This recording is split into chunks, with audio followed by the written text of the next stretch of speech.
Buongiorno a tutti, buon inizio settimana, ben ritrovati con Sveglia a Trieste, lunedì 20 maggio. Oggi avremo due ospiti, Tiziana Cimolino dei Verdi dalle 8 alle 9, dalle 9 alle 10 in compagnia del candidato sindaco Sgonico per l'Unione Slovena Mirko Sardoc. Andiamo a vedere la pagina meteo, poi le notizie dal Corriere della Sera e dal Piccolo sulla regione. Fino a questa sera non avremo perturbazioni significative. Domani una depressione atlantica entrando nel Mediterraneo farà fluire aria molto umida e instabile da sud. A metà settimana permarrà instabilità in un contesto di tempo incerto. Temperature oggi fra i 13 e i 16 gradi, le minime e le massime 21-24 gradi centigradi, cielo variabile, possibile qualche locale rovescio temporale nel pomeriggio sera nelle zone montane della regione. Per domani cambia invece la situazione, cielo coperto con piogge anche temporalesche più continue e intense sulle zone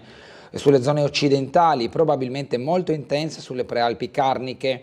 Sulle zone orientali le piogge, seppur abbondanti, saranno meno continue, specie a sud-est, vento di scirocco moderato sulla costa, 14-17 gradi per domani le minime previste, 18-21 invece le temperature massime. Diamo uno sguardo maggiore a quelle che sono le prossime giornate, con mercoledì già qualche nuova schiarita un po' su tutto il Friuli Venezia Giulia, non da escludere però qualche locale rovescio o temporale alternato a schiarite anche nella giornata di giovedì.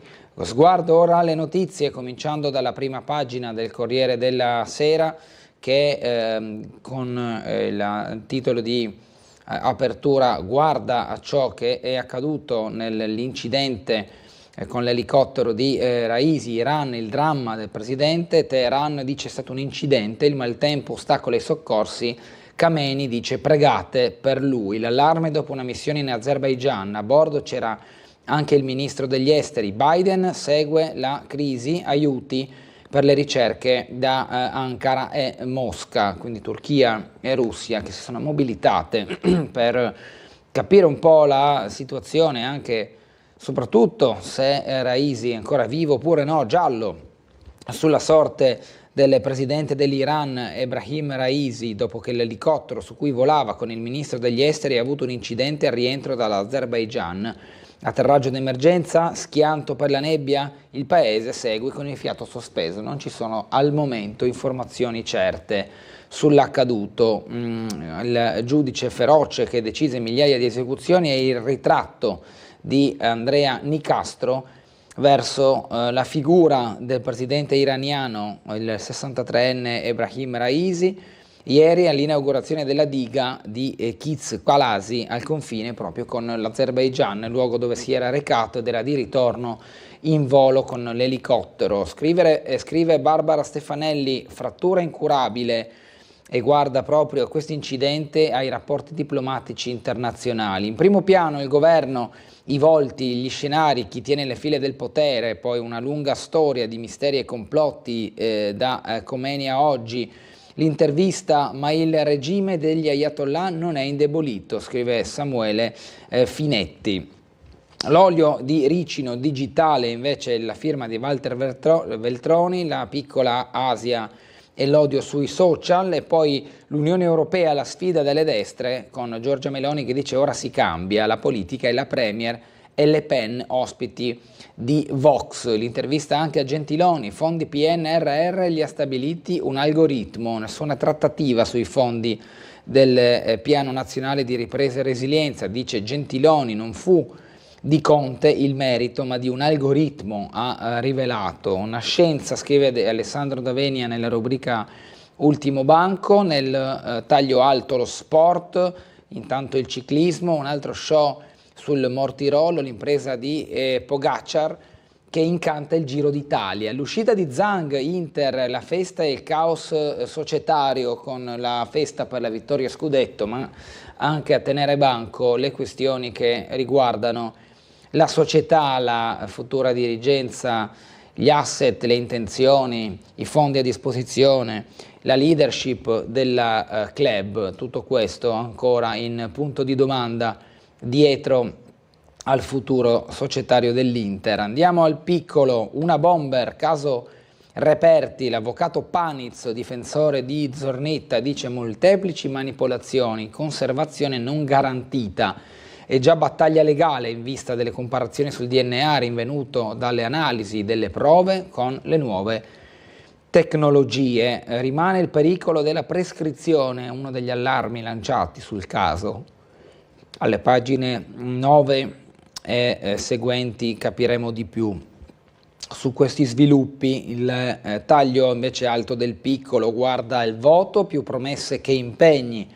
Ecco le proposte dei partiti, l'analisi dei programmi in vista delle elezioni, i programmi, questi sconosciuti, zero citazioni del dramma che sta vivendo un intero popolo da 2 anni in Ucraina, si parla solo di porre fine al conflitto e la Lega confina la questione all'ultimo posto, imbarazzati equilibrismi su Gaza e Israele, come quelli del Partito Democratico, che non cita neanche il blitz del 7 di ottobre. Nelle prime pagine, che vedremo tra qualche istante, l'analisi sulle intenzioni dei partiti verso gli europei, i programmi in particolare, oltre alle candidature, perché si è parlato tanto di nomi in questi mesi, leader nazionali che scendono in campo, i segretari di partito che chiedono il voto, sebbene buona parte di essi poi non andrà di certo a ricoprire un ruolo in Europa, ma di programmi ancora seri, veri e puri se ne è parlato di meno. L'Europa a rischio irrilevanza, Europa Lilliput del mondo, per come si sta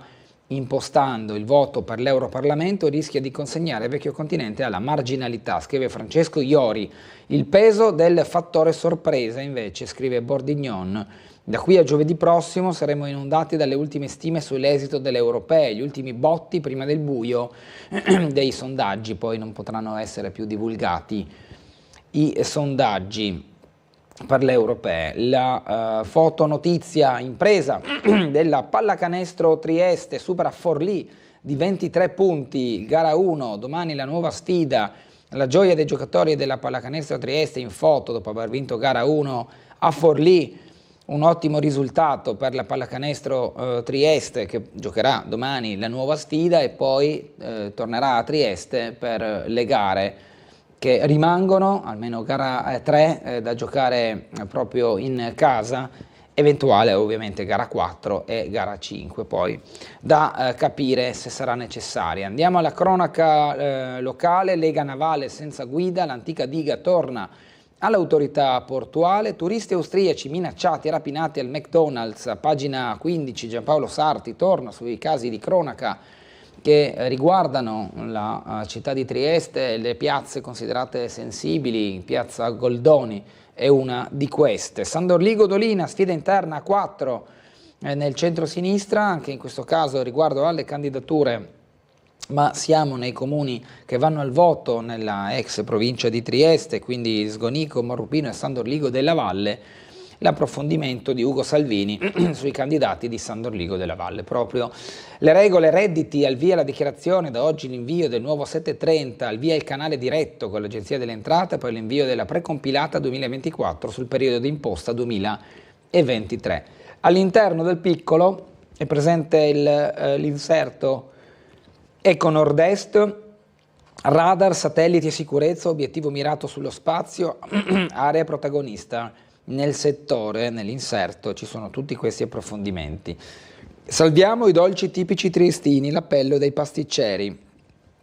Non tutto è perduto per il macaron triestino. Dopo l'addio della pasticceria Sonia di Mauro Gridelli, uno degli ultimi baluardi della ricetta che ha annunciato l'imminente chiusura del locale, vengono in soccorso le altre insegne storiche della città, le uniche che ancora propongono il dolce nelle loro vetrine. Il macaron, come ben sanno i suoi estimatori, è in via d'estinzione, ma l'appello dei pasticceri è anche su altre ricette e quindi a pagina 18 c'è questo appello che vedremo quando scorreremo le pagine fino proprio a questi articoli. Le elezioni europee, le promesse dei partiti, andiamo con ordine, i programmi, questi sconosciuti, un'analisi per orientarsi nelle proposte delle varie liste. Sulla sostenibilità ambientale si notano le maggiori distinzioni di impostazione, le somiglianze si trovano invece sull'anelito di una pace giusta. Ci sono i partiti in queste pagine con i punti, andiamo solo a titoli.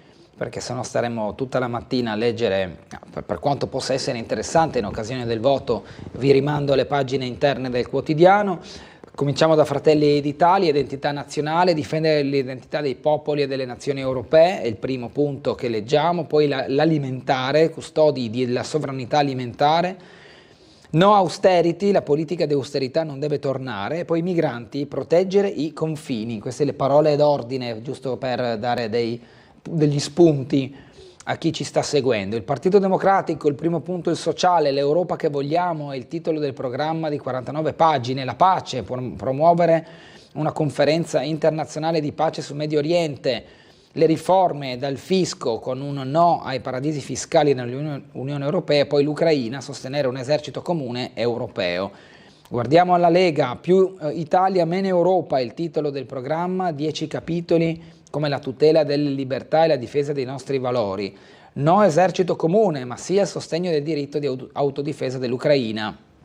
Il diritto di veto, la salvaguardia del voto all'unanimità del Consiglio europeo, che poi svolge un ruolo cruciale nel garantire la tutela degli interessi e il ruolo dei singoli Stati, e i migranti, no all'Italia, campo profughi dell'Unione Europea, difendere i confini nazionali. Movimento 5 Stelle, riportare la pace in Europa, creare una conferenza di pace per fermare la guerra in Ucraina, i migranti, vie legali di accesso all'Unione Europea, ricollocamenti obbligatori e automatici, reddito di cittadinanza europeo, serve una direttiva ad hoc, così come per un salario minimo per i 5 Stelle. Il quarto punto, il green, decarbonizzare l'economia, interventi sugli extraprofitti delle società energetiche, crediti fiscali europei per finanziare la transizione verde. Guardiamo a Forza Italia, il Partito Popolare Europeo, il primo punto la difesa, costruire difesa e sicurezza comuni, i migranti, frontiere esterne più solide e condivisione delle responsabilità, meccanismo obbligatorio rigoroso per ricollocamenti. Terzo punto, la burocrazia, semplificazione burocratica delle procedure per accedere ai fondi dell'Unione Europea. Poi case e auto, difesa della casa, revisione della direttiva Case Green, un piano europeo per la tutela della casa che tenga conto delle specificità degli immobili di ciascun paese. Guardiamo adesso agli altri partiti, Stati Uniti d'Europa, che include tra gli altri Italia Viva, con uno Stato unico, un governo che risponde al Parlamento europeo, una politica estera di difesa fiscale e migratoria comune e l'eliminazione del voto all'unanimità. Il diritto di veto per superare la regola dell'unanimità della decisione del Consiglio dell'Unione Europea e quindi abolire il diritto di veto. Sanzioni e vincoli, occorre assicurare all'interno dell'Unione Europea la piena tutela dei suoi valori fondanti. L'Ucraina, aiutare l'Ucraina a vincere la guerra contro l'aggressore russo attraverso nuovi stanziamenti e nuove forniture militari. Azione con Calenda, il primo punto Putin, obiettivo prioritario è che l'Unione Europea continui a sostenere l'Ucraina e assicuri a Kiev i mezzi per contrastare l'aggressore russo. No ai ricatti, il secondo punto. Riteniamo urgente eliminare il voto all'unanimità nell'ambito del Consiglio autorizzato con mezzo di ricatto dei singoli Stati. Terzo punto, sanzioni sui diritti violati, tolleranza zero a ogni violazione dello Stato di diritto e adottare misure conseguenti previste dai trattati. Social, il quarto punto, regolare operativamente l'età di accesso ai social network e ai siti vietati in ottemperanza al Digital Service Act. E questo, diciamo che fin qui letto, è uno dei punti diversi dal solito, meglio non trattati dagli altri partiti, come invece il tema della guerra l'abbiamo visto un po' in tutte le liste che si stanno candidando. Andiamo ad Alleanza Verdi e Sinistra, anche in questo caso la pace, rafforzare il ruolo dell'Unione per la prevenzione di tutti i conflitti. Gaza, secondo punto, lavorare utilizzando tutte le leve diplomatiche ed economiche per arrivare con urgenza a un cessate il fuoco. Il clima, il terzo punto, il quarto sarà l'energia, ma dicevamo il clima, istituire un fondo europeo per gli investimenti ambientali e sociali di almeno 2.000 miliardi di euro, l'energia, come detto, mettere fine all'era dei combustibili fossili a partire da un piano dettagliato per cessare l'uso del carbone entro il 2030. Pace, terra e dignità, punto primo la pace. Non confondere la solidarietà all'aggredito con il rifornillo di armi promettendogli impossibili vittorie. Gaza, secondo punto, sul conflitto tra Israele e Hamas, Il governo israeliano sta commettendo un genocidio nella striscia di Gaza. Il terzo punto, no al superstato. L'Europa non deve diventare un superstato che intenda la sovranità come potere supremo e culminante del diritto di guerra. Il quarto punto, il fisco. Tassare le aziende del fossile, aumentare la carbon tax, tassazione straordinaria sulle grandi ricchezze. Andiamo a libertà, il primo punto è la pace, libertà di professare la pace, il primo punto del programma di questa lista formata da 19 tra partiti e movimenti politici, tra cui Sud chiama Nord, Sicilia Vera, il Fronte Verde, il Popolo della Famiglia, eccetera. Secondo punto, ambulanti e balneari, difendere i nostri ambulanti e balneari, non possiamo accettare che multinazionali si impadroniscano di spazi produttivi del nostro paese. Terzo punto, un'IMU europea, difendere le proprie case dalla nuova tassa europea su incentivi per le case green.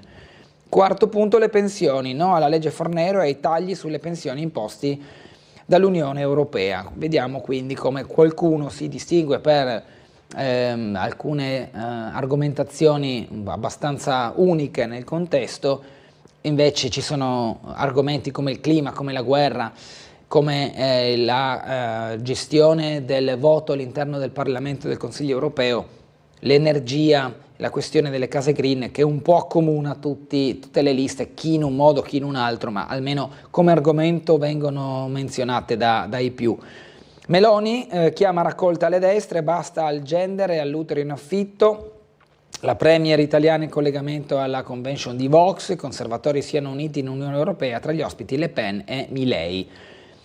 Poi ancora nella stessa pagina, nel cuore della capitale, Piazza Colón si ribella, tutti contro il fascismo, femministe all'attacco a Madrid, di spalla leggiamo le riforme Casellati sul voto all'estero non sarà nel premierato. Europee, il peso del fattore sorpresa, scrive Fabio Bordignon nel suo commento.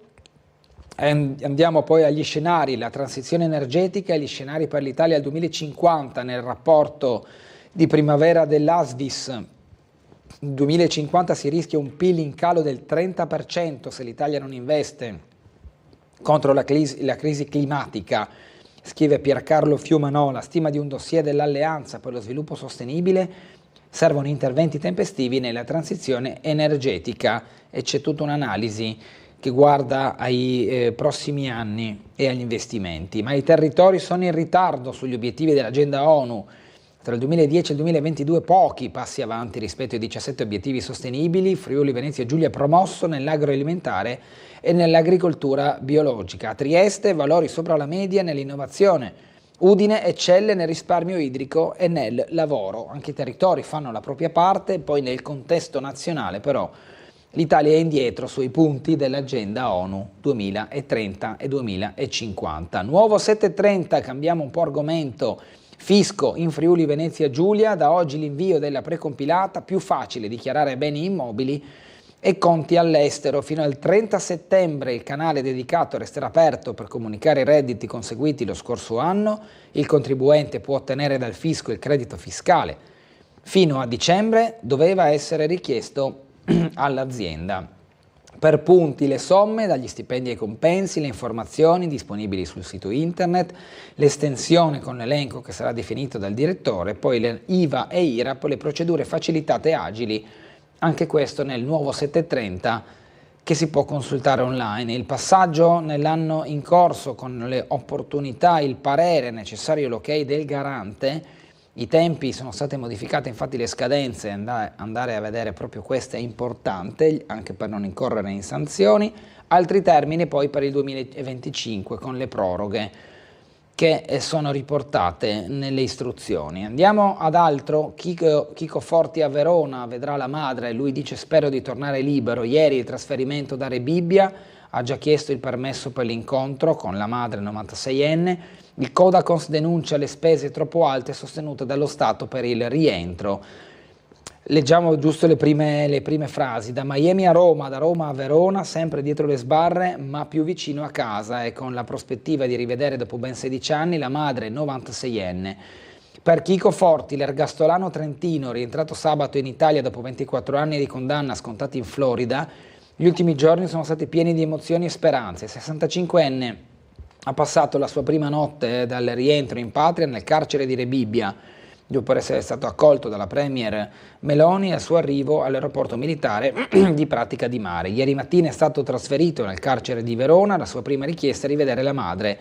È per lei che mi sono mantenuto così, spero di poterla visitare presto, non vedo l'ora di riabbracciarla, ha detto Forti. E al parlamentare Andrea Di Giuseppe, unico di Fratelli d'Italia eletto all'estero, che è andato a trovarlo nel carcere di Verona, ha confidato gli auspici per il suo futuro. Spero un giorno di stare in Italia da uomo libero perché sono innocente.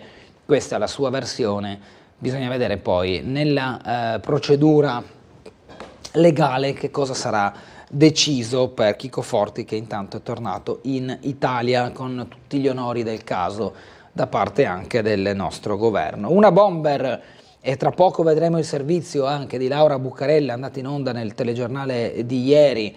Duello sui reperti, il difensore di Zornitta, l'avvocato Paniz, dice dubbi sulla conservazione, se al profilo genetico di una bomber saranno un giorno associati un nome e un cognome, se saranno trovate corrispondenze tra quanto rinvenuto sui vecchi reperti e una persona specifica, ebbene non sarà quel giorno che sarà partita la battaglia legale. E poi ci sono le difese che parlano, i sospetti, gli indagati, il fattore tempo, il confronto, soprattutto lo stato di conservazione degli stessi reperti. Andiamo ora a collegarci con la sala operativa della polizia locale per l'illustrazione di quella che potrà essere la giornata odierna in termini di appuntamenti o segnalazioni. Buongiorno all'ispettore capo Luisa Mastracchio. Sì, buongiorno a lei e ai telespettatori. Prego. Allora, guardi, intanto posso dirle che la nottata è trascorsa con diversi interventi, diciamo di routine, con passi carai, qualche incidentino e anche tanti invece per musica ad alto volume. Quindi ci sono stati diverse richieste per locali con musica ad alto volume, quindi che hanno impegnato le nostre pattuglie. Poi per quanto riguarda la giornata di oggi, le posso dire intanto che tra le 7:30 e le 8 potrebbero verificarsi alcuni rallentamenti per un autotreno che dovrà effettuare delle operazioni di carico e scarico all'interno di Viale Miramare Civico 65, il comprensorio appunto dove ci sono magazzini anche del comune.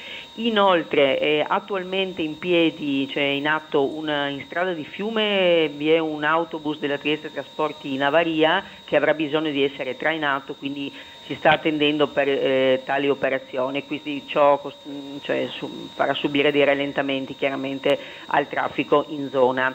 E ancora si è verificato un incidente con una bisarca in via Svevo, caduti sul lavoro, la quale ha danneggiato alcuni veicoli in sosta. Anche là sta andando la nostra pattuglia per i rilievi. E altre cose, guardi, per il momento non ne avrei e le restituirei la linea. Bene, allora una buona giornata e un buon lavoro. Grazie, altrettanto a lei. Grazie delle informazioni. Proseguiamo con il caso Una Bomber, come abbiamo visto prima dal piccolo. Capiamo qualche dettaglio in più anche dal servizio che ha realizzato ieri Laura Buccarella in onda nel nostro telegiornale della domenica. Il DNA di una bomber sarebbe emerso analizzando vecchi reperti grazie a nuove tecniche investigative. È la notizia diffusa stamani da alcuni quotidiani locali che però non trova riscontro dagli ambienti della Procura di Trieste se non per quanto riguarda le analisi più precise alla luce degli strumenti di ultima generazione su un numero consistente di reperti relativi agli attentati compiuti dal misterioso bombarolo del nord-est dal 94 al 96 e dal 2000 al 2006 nelle province di Pordenone, Udine, Treviso e Venezia. Al momento dunque non ci sarebbero novità di rilievo, anche perché un DNA era già stato estratto in passato, come ci ha confermato lo storico difensore dell'ingegnere Elvo Zornitta, per anni principale sospettato e poi scagionato, ma rientrato tra gli indagati di questo filone bis dell'inchiesta. L'avvocato Maurizio Paniz è a dir poco perplesso sulle notizie diffuse oggi. Primo, è inconcepibile che una notizia di questo genere, se corrispondente a verità, venga fuori senza che la difesa del principale indagato sia mai stata informata. Io non ho mai ricevuto nessuna notizia, né dal GIP né dalla Procura della Repubblica, né dagli inquirenti, né dai consulenti d'ufficio, né dai consulenti di parte di un risultato di questo genere. Sono felicissimo che venga fatto qualsiasi approfondimento che consenta di individuare, se possibile, l'autore o gli autori di questi attentati accaduti tra i 30 e i 20 anni fa.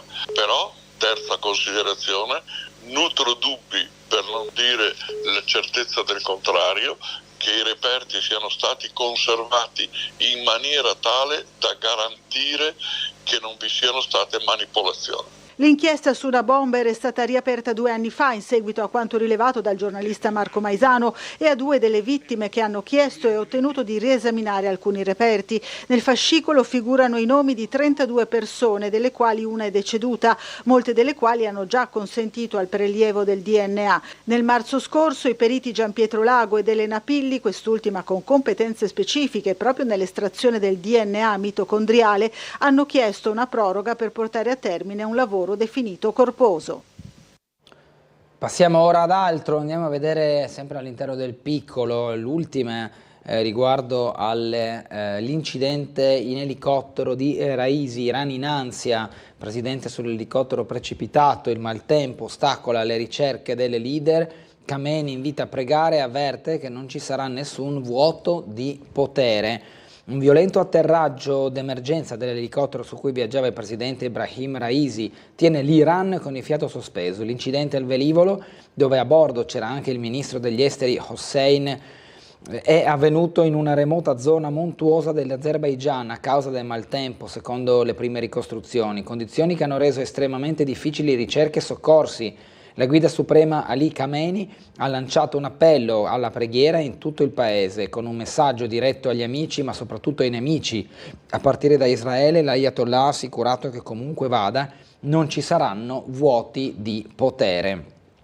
Ariete anti-israeliano e Delfino della guida suprema mandò alla forca migliaia di dissidenti, fino a 30.000, il profilo dell'ex capo dei giudici. In caso di morte del presidente il potere passa ad interim al vice, il voto poi in 50 giorni.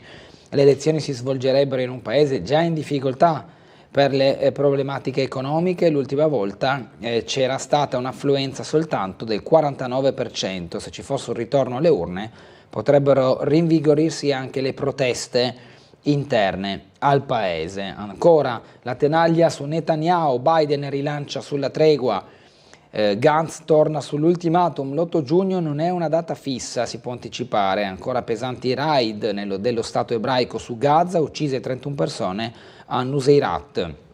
L'offensiva russa invece a Kharkiv, sotto il fuoco 10 ucraini sono morti in questa rappresaglia da un lato all'altro delle crisi internazionali, da un lato all'altro del continente, fra l'Asia e l'Europa, per queste due guerre che si stanno combattendo sia in Medio Oriente che tra Ucraina e Russia, proseguendo poi con le tensioni nell'area, la doccia fredda sul Kosovo, chiuse le porte del Consiglio d'Europa, escluso dall'agenda il voto sull'ingresso di Pristina, decisivo lo stop di Italia, Francia e Germania, l'obiettivo sembrava a portata di mano, la discussione ora rischia di slittare al 2025. Con questa notizia ci fermiamo per una breve pausa pubblicitaria, ritorneremo tra poco continuando a leggere le notizie del piccolo fino alle 8 e poi daremo spazio al dialogo con i nostri ospiti. Ci vediamo tra poco.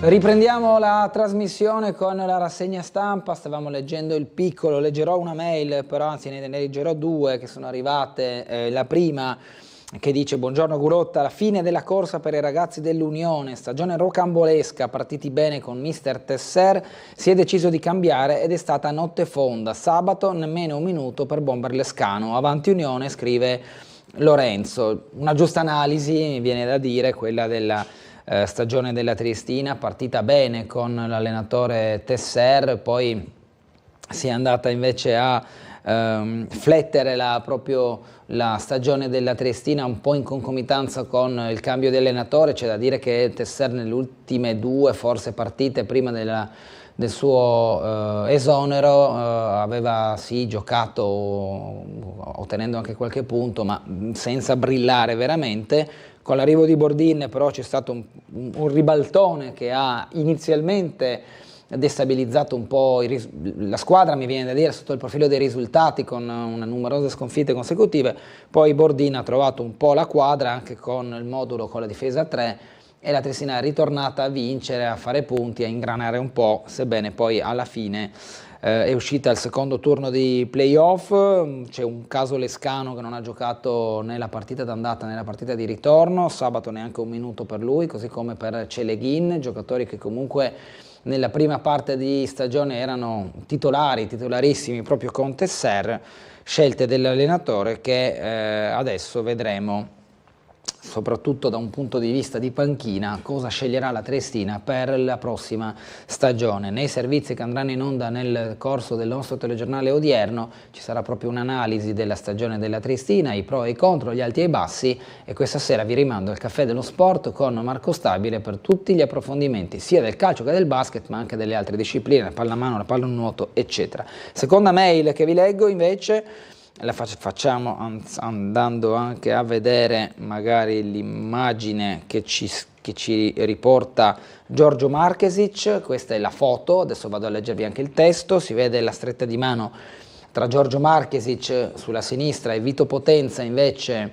nella foto che vedete è la persona a destra. Vi vado a leggere la dicitura della mail che dice: buongiorno Bernardo, gentilmente la comunicazione che alle prossime elezioni comunali di San Doligo della Valle dell'8 e 9 giugno Vito Potenza appoggerà la candidatura a sindaco di Giorgio Marchesi. Ce lo vediamo come detto dalla foto. Proseguiamo con il piccolo, l'Europa che rischia l'irrilevanza, scrive Francesco Iori nel suo articolo che commenta le scelte dei partiti e gli atteggiamenti in vista delle elezioni. Andiamo alle notizie di Trieste. La Lega Navale, Bonazza lascia, la diga torna all'Authority. Il presidente del sodalizio afferma: non interpreto più il pensiero della maggioranza. Nella lettera ai soci il dispiacere per il rifiuto dei 100.000 euro dati dalla regione. L'autorità portuale valuterà se ci sono realtà interessate alla concessione. Verso nuove elezioni per 650, rischio di commissariamento. Le dimissioni ora verranno formalizzate ai vertici nazionali. La lettera di dimissioni del presidente della Lega Navale Fabrizio Bonazza, datata 16 maggio, ormai ha raggiunto i soci della società Velica. Nelle prossime, con una PEC, Bonazza dovrà formalizzare l'abbandono anticipato della guida del sodalizio con tanto di motivazioni al presidente nazionale della Lega Navale, l'ammiraglio Donato Manzano. Alla cronaca, Piazza Goldoni, fra risse e presidi, rapinati 2 minorenni austriaci, ragazzini in vacanza a Trieste assieme ai genitori, minacciati con il coltello e derubati in un locale. Le forze dell'ordine schierate nella zona, ma nonostante ciò continuano le situazioni di microcriminalità in quelli che sono considerati punti ormai attenzionati da vicino da parte delle forze dell'ordine. Piazza Goldoni è una di queste piazze che sono controllate da presidi di polizia e carabinieri in maniera tutto sommato ciclica. Il rione torna tranquillo, resta la piaga dello spaccio invece in piazza Perugino, lo leggiamo nella notizia subito accanto. Ancora controlli nella notte, alcol test a tappeto, ritirate 7 patenti nelle località costiere. Facciamo il punto proprio riguardo anche a quello che è stato il sabato sera, il fine settimana, con un clima per lo più estivo e con l'apertura di diversi locali. Nel servizio che sempre Laura Bucarella ha realizzato ieri e anche con le immagini dei controlli proprio notturni delle forze dell'ordine. Riaprono i locali sul lungomare per la stagione estiva e come ogni anno scattano anche i controlli delle forze dell'ordine per contrastare gli incidenti del sabato sera nell'ottica di una maggiore sicurezza stradale. Nel corso del fine settimana, in orario notturno, i carabinieri della compagnia di Aurisina hanno ritirato 7 patenti ad altrettanti automobilisti sorpresi alla guida di autovetture con tasso alcolemico superiore a quello consentito. Per 5 persone è scattata la denuncia, mentre altri 2 sono stati sanzionati. Si tratta di 3 giovani di Trieste, 3 provenienti dalla provincia di Udine e di un 26enne della provincia di Gorizia. A tutti è stata ritirata la patente di guida, mentre le auto su cui viaggiavano sono state affidate a terze persone in grado di guidare. I controlli sono stati numerosi, con l'impiego dei militari delle stazioni di Duino e Miramare, coadiuvati dall'aliquota radiomobile e attraverso l'utilizzo dell'etilometro e dei precursori etilici in dotazione agli equipaggi. In alcuni casi i tassi alcolemici erano notevolmente sopra il consentito. I controlli proseguiranno per tutta la durata dell'estate. Intanto, sempre a Sistiana, la polizia è intervenuta con il commissariato di Aurisina per una violenta lite tra 2 ragazzi all'interno di un locale per futili motivi. I 2 sono stati denunciati per lesioni personali. Abbiamo una telefonata, sentiamo chi è in linea, buongiorno. Buongiorno, buona giornata a tutti. Prego. Io volevo semplicemente dire 2 cose, esprimere e mandare un enorme abbraccio alla signora Martina Opelli per la sua battaglia. Sì. Spero che riesca ad ottenere quello che desidera, perché vivere in quel modo non è facile. Dunque è un grandissimo abbraccio. E poi quello che volevo chiedere e dire è semplicemente: mi ritrovo in questo mondo quasi a 70 anni e sinceramente non riesco a capire la nostra politica più, perché è una cosa che non lo so, è meglio non esprimersi perché diventa molto pericoloso evidentemente, però quello che non capisco è perché chi è al governo, visto che ha giurato su questa Costituzione, comunque, anche se evidentemente non è d'accordo con lei, la Costituzione, intendo dire, perché ha tanto bisogno di cambiarla? Forse ne ha tanta paura? Questa è la mia domanda. Grazie, buona giornata. Grazie signora della sua telefonata. Nella prima parte, diciamo, della domanda, la solidarietà a quel caso che abbiamo anche raccontato, che insomma accogliamo come suo sentimento, e insomma nel secondo caso sì, tema più legato alla politica. Rimanderei a eventuali commenti i nostri ospiti, anche quelli di quest'oggi, riguardo le scelte dei partiti, quello che è il rapporto che gli stessi hanno anche con la Costituzione. Andiamo avanti con la rassegna del piccolo. Beatrice vince il premio per la migliore tesi italiana. Bartolomei, nata a Perugia, ha conseguito il dottorato in chimica all'Università di Trieste. Ora si trasferirà negli Stati Uniti per continuare i suoi studi alla Northwestern University. Il Comune al terzo posto per qualità e formazione nell'amministrazione. La 22esima edizione del premio Filippo Basile. Il Comune di Trieste ha conseguito il terzo posto alla 22esima edizione del premio Filippo Basile per la formazione nella pubblica amministrazione, grazie a un innovativo progetto di potenziamento delle competenze dei dipendenti comunali nella contrattualistica pubblica. Questo è il premio che ha ricevuto come terza posizione il Comune di Trieste. 4 torrenti vanno ripuliti a tutela dell'area di Miramare. La delibera del Comune sul rischio idrogeologico Marinella, Miramar, Prosecco, Grignano, i corsi d'acqua dove l'afflusso di inerti crea le ostruzioni che possono provocare allagamenti. Sono stati stanziati 50.000 euro. Turismo, la linea marittima Trieste-Grado in scena mercoledì, esercitata dalla veneziana Vidali Group su concessione della goriziana APT, sarà presentata al molo torpediniere dell'Isola d'Oro dopodomani, mercoledì 22 alle 18. In quella sede, precisa una nota dell'azienda esontina, saranno illustrate le novità della stagione 2024 relativamente alle 3 linee marittime Grado-Lignano, Aquileia-Grado, gestite da APT nell'ambito di TPL FVG, ovviamente oltre alla Trieste Grado come terza linea. Linea del tram di Opicina e pensiline per i disabili, interdetto il mio terreno. Fausto Del Cielo è proprietario di 2.500 metri quadri lungo il percorso della Trenovia, dove sono stati realizzati basamenti e piazzati cartelli di divieto. Questa la sua protesta. La costruzione della pensilina per le persone con disabilità lungo la linea tranviaria impedisce di accedere alla mia proprietà privata. La denuncia è di Fausto Del Cielo, proprietario di un terreno, come visto, di 2.500 metri quadri nella parte alta di via Commerciale, oltre il civico 190, prima della curva che poi porta verso strada nuova per Opicina. In quel punto, proseguendo lungo la linea tranviaria, c'è un'ampia area verde che un tempo era governata, mentre ora la natura si è ripresa i suoi spazi. Quando ero piccolo, ricorda Del Cielo, era destinata dal pascolo e con mia nonna, passando per quella che era la vecchia strada commerciale, portavamo lì le mucche. Quella via dove oggi corre la linea tranviaria un tempo era utilizzata da coloro che avevano proprietà in zona roianesi e opicinesi, proprio per accedervi, e questa è all'altezza della fermata di Banne, la lamentela di questo cittadino. Funzionario proposto per prevenire il degrado in municipio, il crescente bisogno di robustire l'apparato di sicurezza comunale ha trovato ulteriore riscontro nella creazione di una posizione organizzativa denominata Polizia Giudiziaria e Antidegrado, che opererà nell'ambito del Dipartimento di Polizia Locale diretto dal comandante Walter Milocchi, è l'ultimo dei bandi comunali. L'appello dei pasticceri storici, salviamo i dolci tradizionali, titolari delle insegne triestine, fra passaggi di consegne e nuove leve alle prese con il cambiamento, dopo la chiusura a fine mese del forno di via Santi Martiri. Non tutto è perduto per il Maccaron triestino, scrive Francesco Bergic, dopo l'addio della pasticceria Sonia di Mauro Gridelli, uno degli ultimi baluardi della ricetta che ha annunciato l'imminente chiusura del locale, vengono in soccorso le altre insegne storiche della città, le uniche che ancora propongono il dolce nelle loro vetrine, e da parte loro proprio l'appello a salvare la tipicità e la specificità dei dolci triestini.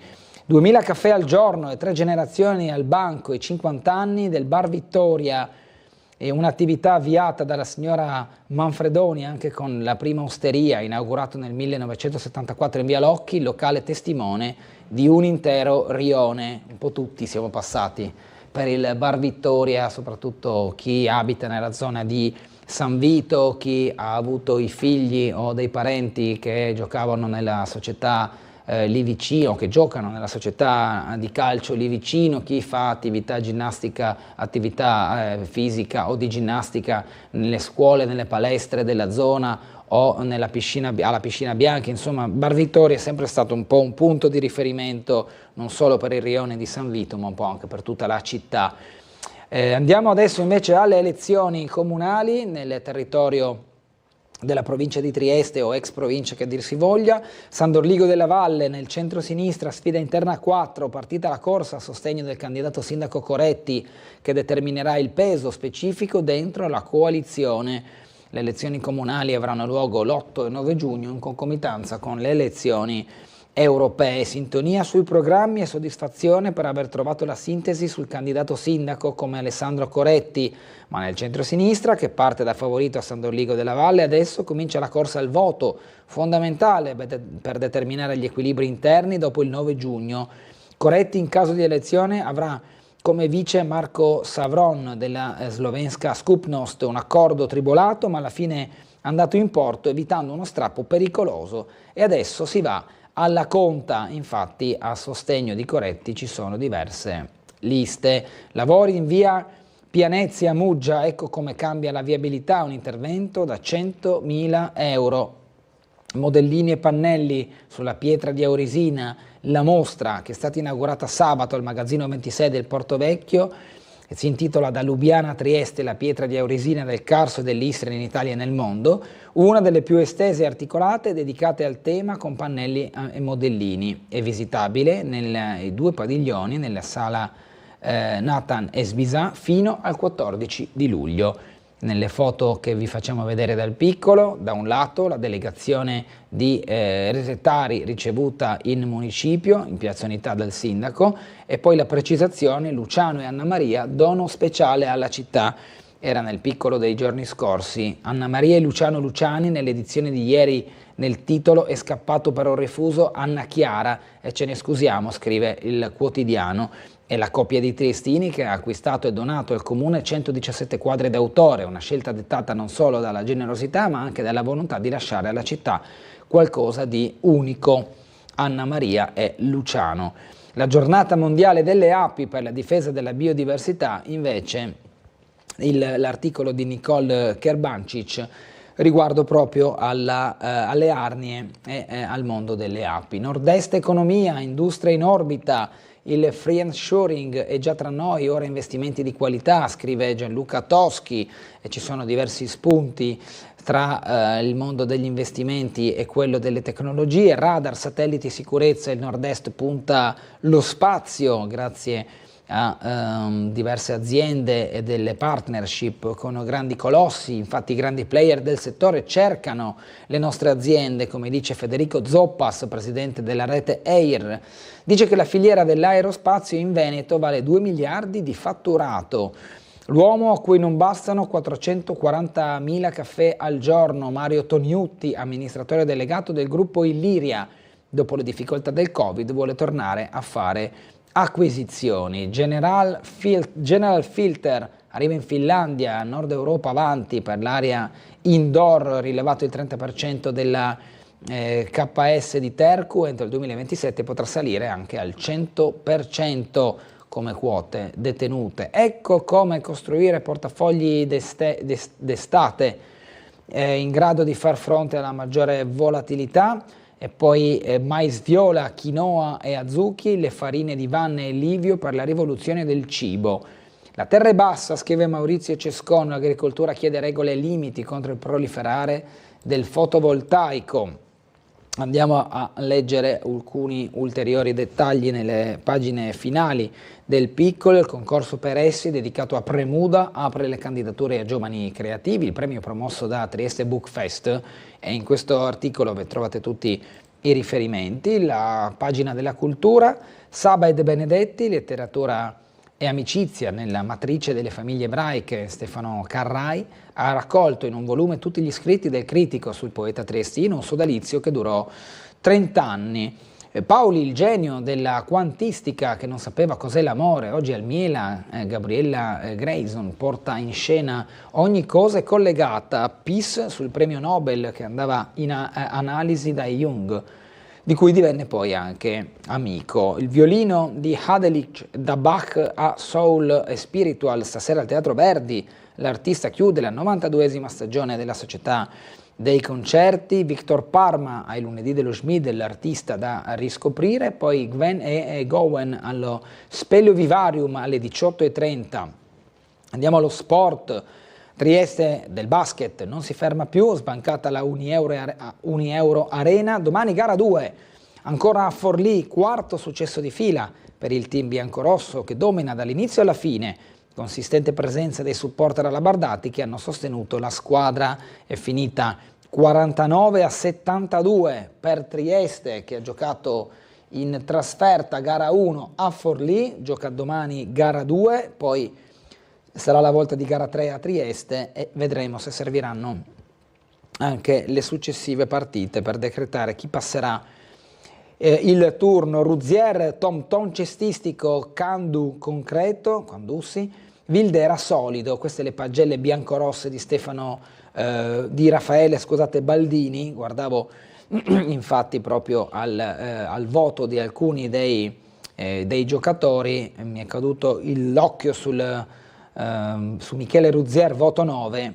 meno meglio, insomma peggio, detto in italiano, Bossi, voto 5, e poi ci sono altri che hanno giocato meglio o peggio, ma il risultato poi è quello che conta con Pallacanestro Trieste che ha vinto gara 1 a Forlì. Coach Christian esalta il gruppo, il match migliore, ha detto nel dopogara, guardando la prestazione dei suoi. Futurosa Under 15, bronzo tricolore, basket Roma battuto 49-35 nel basket femminile e giovanile. Questo il calendario del tabellone oro, basket di A2 maschile, playoff e le semifinali. Unieuro Forlì Pallacanestro Trieste, per adesso la striscia dice 0-1 per Trieste, Apu Old Wild West Udine contro Cantù, invece è Cantù ad aver vinto la prima partita. ed ha vinto 64-61. Nel tabellone argento Trapani contro Verona, con Trapani che ha vinto la prima delle sfide, e poi Rieti contro Bologna con la Fortitudo che con il risultato di 67-58 si è imposta su Rieti. Andiamo al calcio di Serie C, Triestina, playoff d'orgoglio, ma stagione gestita male. Ora il programma senza alibi, l'uscita di scena a testa alta non cancella i problemi emersi nella seconda parte della regular season. Anno di transizione finito, la società ora non può sbagliare. Facciamo un passo indietro, guardiamo com'è andata la partita di playoff contro il Benevento a Benevento, che la Triestina ha perso 2-1 sabato sera, nel racconto di Laura Buccarella. La Triestina perde a Benevento ed esce dai play-off pur con una prestazione valida ed orgoglio. Sfuma così il sogno della Serie B. L'illusione con Malomo all'inizio, poi 2 gol presi con altrettanti palloni persi in uscita e in definitiva una partita in cui la Triestina ci ha provato veramente, colpendo anche 2 pali. Bordinski era gli stessi che hanno iniziato la gara d'andata, a parte Agostino infortunato e sostituito da Matosevic. Parte benissimo l'Unione in vantaggio dopo 3 minuti, punizione di Correia, assist di Minesso e Malomo di testa va a segno, ma il nono Vallocchia gestisce malissimo un pallone al limite dell'area e Ciciretti pesca un gran mancino che non lascia scampo a Matosevic. Al 16° ancora male gliela Bardati nell'uscita, per Lingeri conquista palla e trova l'angolo per il 2-1. Piove sul bagnato in casa triestina, Malomo si fa male e deve essere sostituito da Moretti. Nel finale para Matosevic su un tentativo da posizione angolatissima di Ciciretti. Fofana e Fertainen prendono il posto di Vallocchia e Minesso dopo l'intervallo. Dopo 1 minuto un destro incrociato di Redan centra in pieno il palo. Al 12° doppia parata di Matosevic su Simonetti e Perlingeri. Dall'altra parte Paleari risolve una mischia intervenendo su Fertainen che dopo la mezz'ora di testa centra il palo esterno. Le occasioni però le hanno i giallorossi con Karic, Lanini e Simonetti che non trovano lo specchio della porta. Finisce 2-1 e va avanti il Benevento. E dunque il Benevento ha superato questa fase del suo playoff, andando a sperare dunque in un posto in Serie B, speranza che invece l'Unione ha dovuto abbandonare proprio in virtù del pareggio dell'andata, ma soprattutto della sconfitta del ritorno. Abbiamo una telefonata, buongiorno. Buongiorno Gulotta. Prego. Sono Preda, sì. E niente, ho mandato ieri sera, vi ho mandato una mail, niente, io dopo anche con l'ospite, se volete parlarne, mi soffermo su questo che, comunque non è una notizia, diciamo, ma delle più, però sul fatto che diciamo il faccia a faccia che era previsto porta a porta tra il Meloni e la Slime non si farà con Bruno Vespa e non si farà, insomma, diciamo, e niente, io con il vostro argomento, i media, il potere, la par condicio, comunque per una serie di motivi io non vedo che sia un'acquisizione di potere, diciamo, questo fatto di, diciamo, che ci siano incontri tra, diciamo, 2 protagoniste, diciamo, come anche in passato si faceva, solo, diciamo, anche l'ultima volta invece non si è nemmeno potuto fare, no, nel 2000, cioè chi era prima, no? Qua ho scritto. Insomma, comunque questa cosa qua, diciamo, se volete un attimo discuterne, no? Ok, grazie. Grazie Prelas, buona giornata. Proseguiamo in verità con il piccolo, poi tutti gli eventuali argomenti li affronteremo con gli ospiti.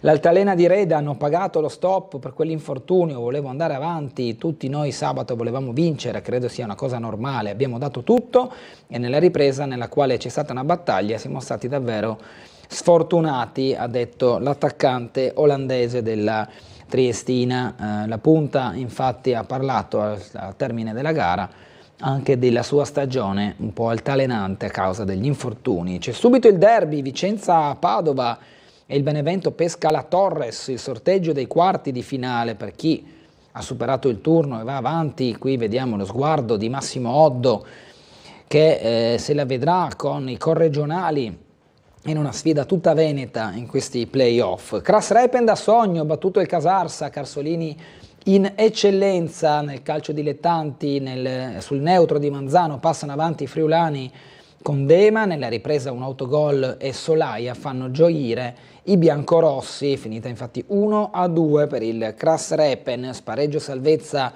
nella seconda categoria, Zompicchia vincente sul campo dell'Aris, lo Zaule cala il Poker al 13° e rimane nell'elite regionale. Zaule Raboiese, 13° è finita 4-0 con una doppietta di Federico Maracchi, che non solo ha fatto 2 gol, di cui uno dei 2 anche di pregevolissima fattura, un pallonetto dalla distanza, ma è anche stata l'ultima sua partita, visto che alla termine ha anche dichiarato il suo congedo dal calcio, e quindi un applauso e un complimenti anche a Maracchi per la sua carriera, che ricordiamolo era giocatore della Triestina fino a qualche anno fa, poi ha chiuso con lo Zaule Raboiese, professionista esemplare, oltre che essere un bravo ragazzo e un ottimo giocatore, come detto. Il Domio festeggia il ritorno in prima categoria, il salto infatti del Domio, campionato perfetto per i Kerin Boys, girone d'andata ad altissimi livelli, poi bravi a gestire centrando l'obiettivo, a partire da Loris Kerin e tutti i suoi ragazzi. Qui li vediamo nella foto di squadra, un tributo anche a loro, allo staff, alla dirigenza, a tutti coloro i quali hanno reso possibile per il Domio il salto di categoria. La grande marcia verso la B dell'invincibile Slow Volley, poi la pallavolo, doppia vittoria di Udine nel trofeo dei territori, terzi Gorizia e Trieste. Ho sbagliato, ho girato la pagina, ma torniamo sottosopra. Rosso Corri Trieste, l'ugandese Kiprotich ottiene il nuovo record, Gitonga prima donna. L'etiope Gemeda ha dovuto accontentarsi del secondo posto, terzo lo scozzese Donnelly, quinta piazza per il triestino Cernaz. Questa è stata la Corri Trieste. Gamba ha detto un vero spettacolo nell'area del Portovecchio. Michele Gamba, uno degli organizzatori proprio della Corri Trieste. Arca SGR vince il fotofinish, la regata dei 3 golfi, l'exploit del Maxi 100 del Fast and Furious Sailing Team. Il timoniere Furio Benussi dice orgoglioso di questo progetto. Veronica Toniolo passa il primo turno nelle gare mondiali agli Emirati Arabi di judo. Il New Black Panthers Ronchi si risolve con un pareggio nella doppia sfida col Padova. Il tiro con l'arco, gli europei di para archery, c'è il cormonese Venzini, l'Artistic International Series, gli azzurri al Pala Pickles del patinaggio a rotelle. Andiamo in pubblicità, ci vediamo tra poco in compagnia dei nostri ospiti.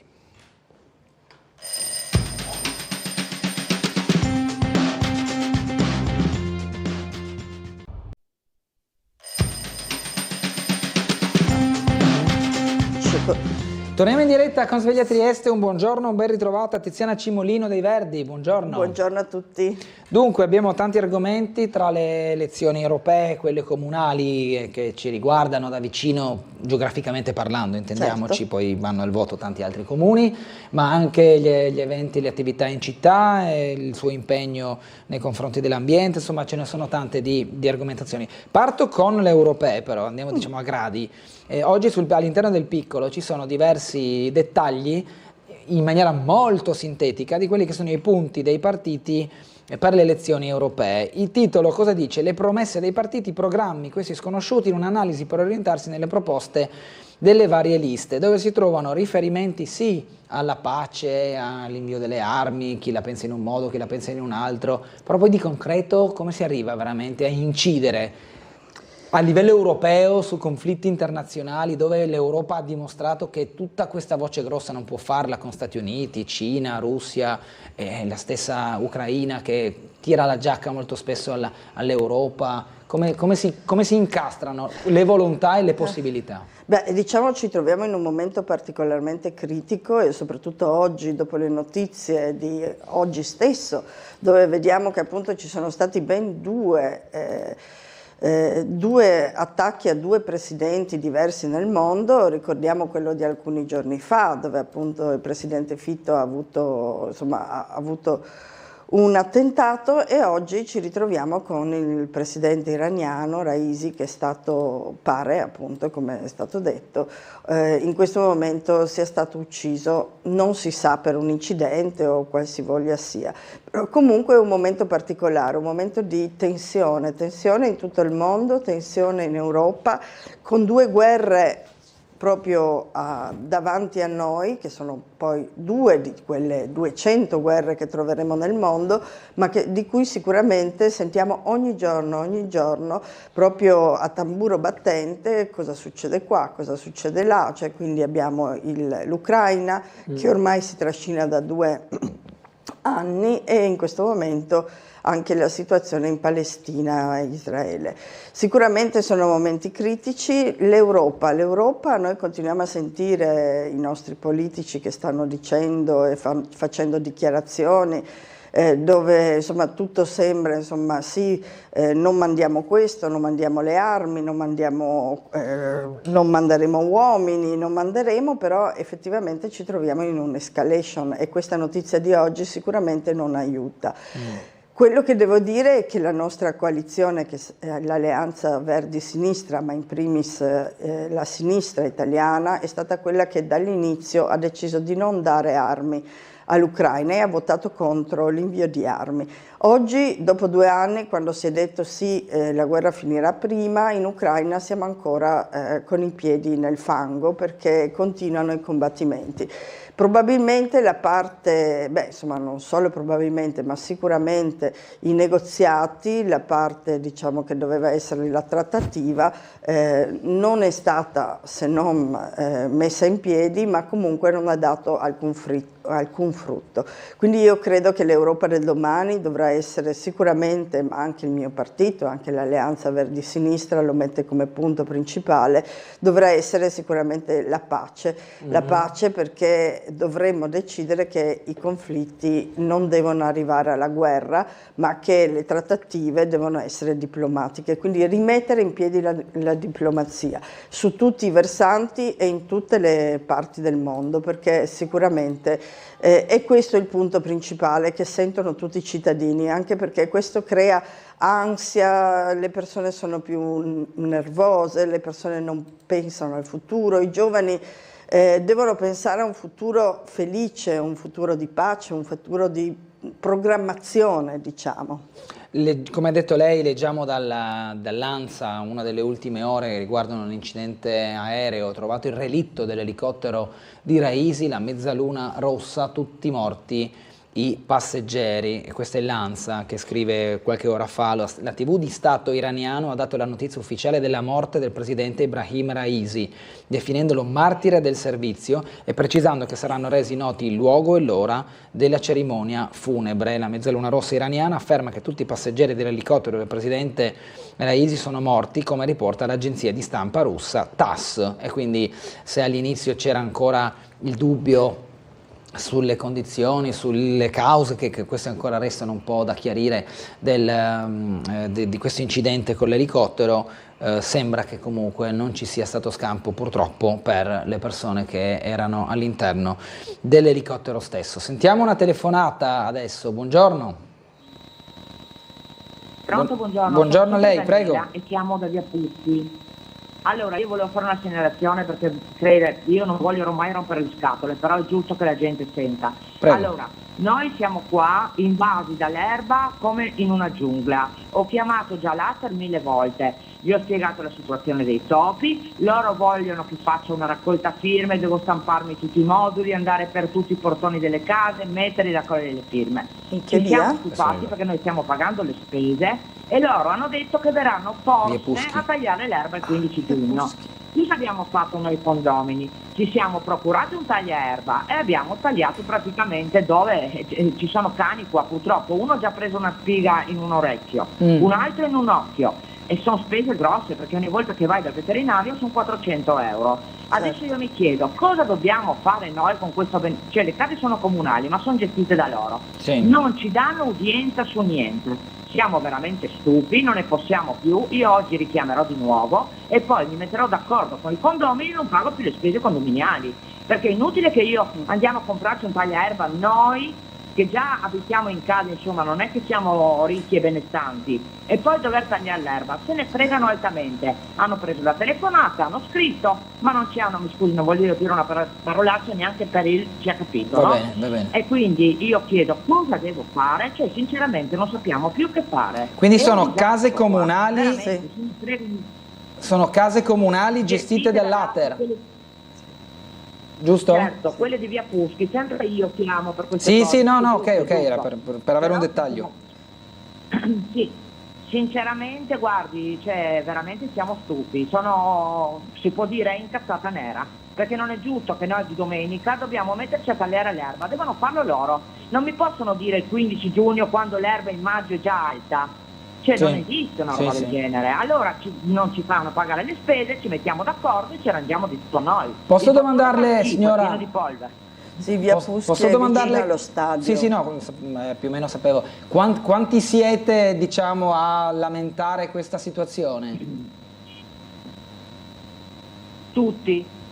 Intendiamo, non so, che non è d'accordo su questo, tutte le case intorno. Allora, quello sotto si taglia l'erba da solo, perché noi partiamo, mi sembra, dai 13, 15, adesso non mi ricordo se 13, 15 e 17, sono tre gruppi praticamente di case, non siamo in tantissimi, ci saranno 120 alloggi, sono palazzine di 2 piani, però non è possibile che io devo portare il cane in braccio, non posso neanche fargli fare la pipì, che tra l'altro è buona, è un disastro, cioè io non posso ogni volta che loro non tagliano l'erba andare dal veterinario, a parte addormentare il cane che ha la sua età per togliergli le spighe o dal naso, dalle orecchie, perché purtroppo per quanto si sta attenti si attaccano. Sì. Io ogni volta che viene sul cane devo controllarlo tutto, spazzolarlo e tutto il resto, ma non è anche un problema, diciamo, di vedere questa cosa, fa schifo, cioè veramente sporco. Chiaro, una roba incredibile, e non ci hanno neanche per il fiocco proprio per non sì, tra l'altro non sono solo 3 portoni. Non so cosa fare. Non sono solo 3 portoni, ma mi pare ci siano anche i /1, /2, /3. Sì, bravissimi, /1, /2, /3. È un disastro, signora, guardi, non ne possiamo più veramente, perché non è la prima, l'anno scorso uguale.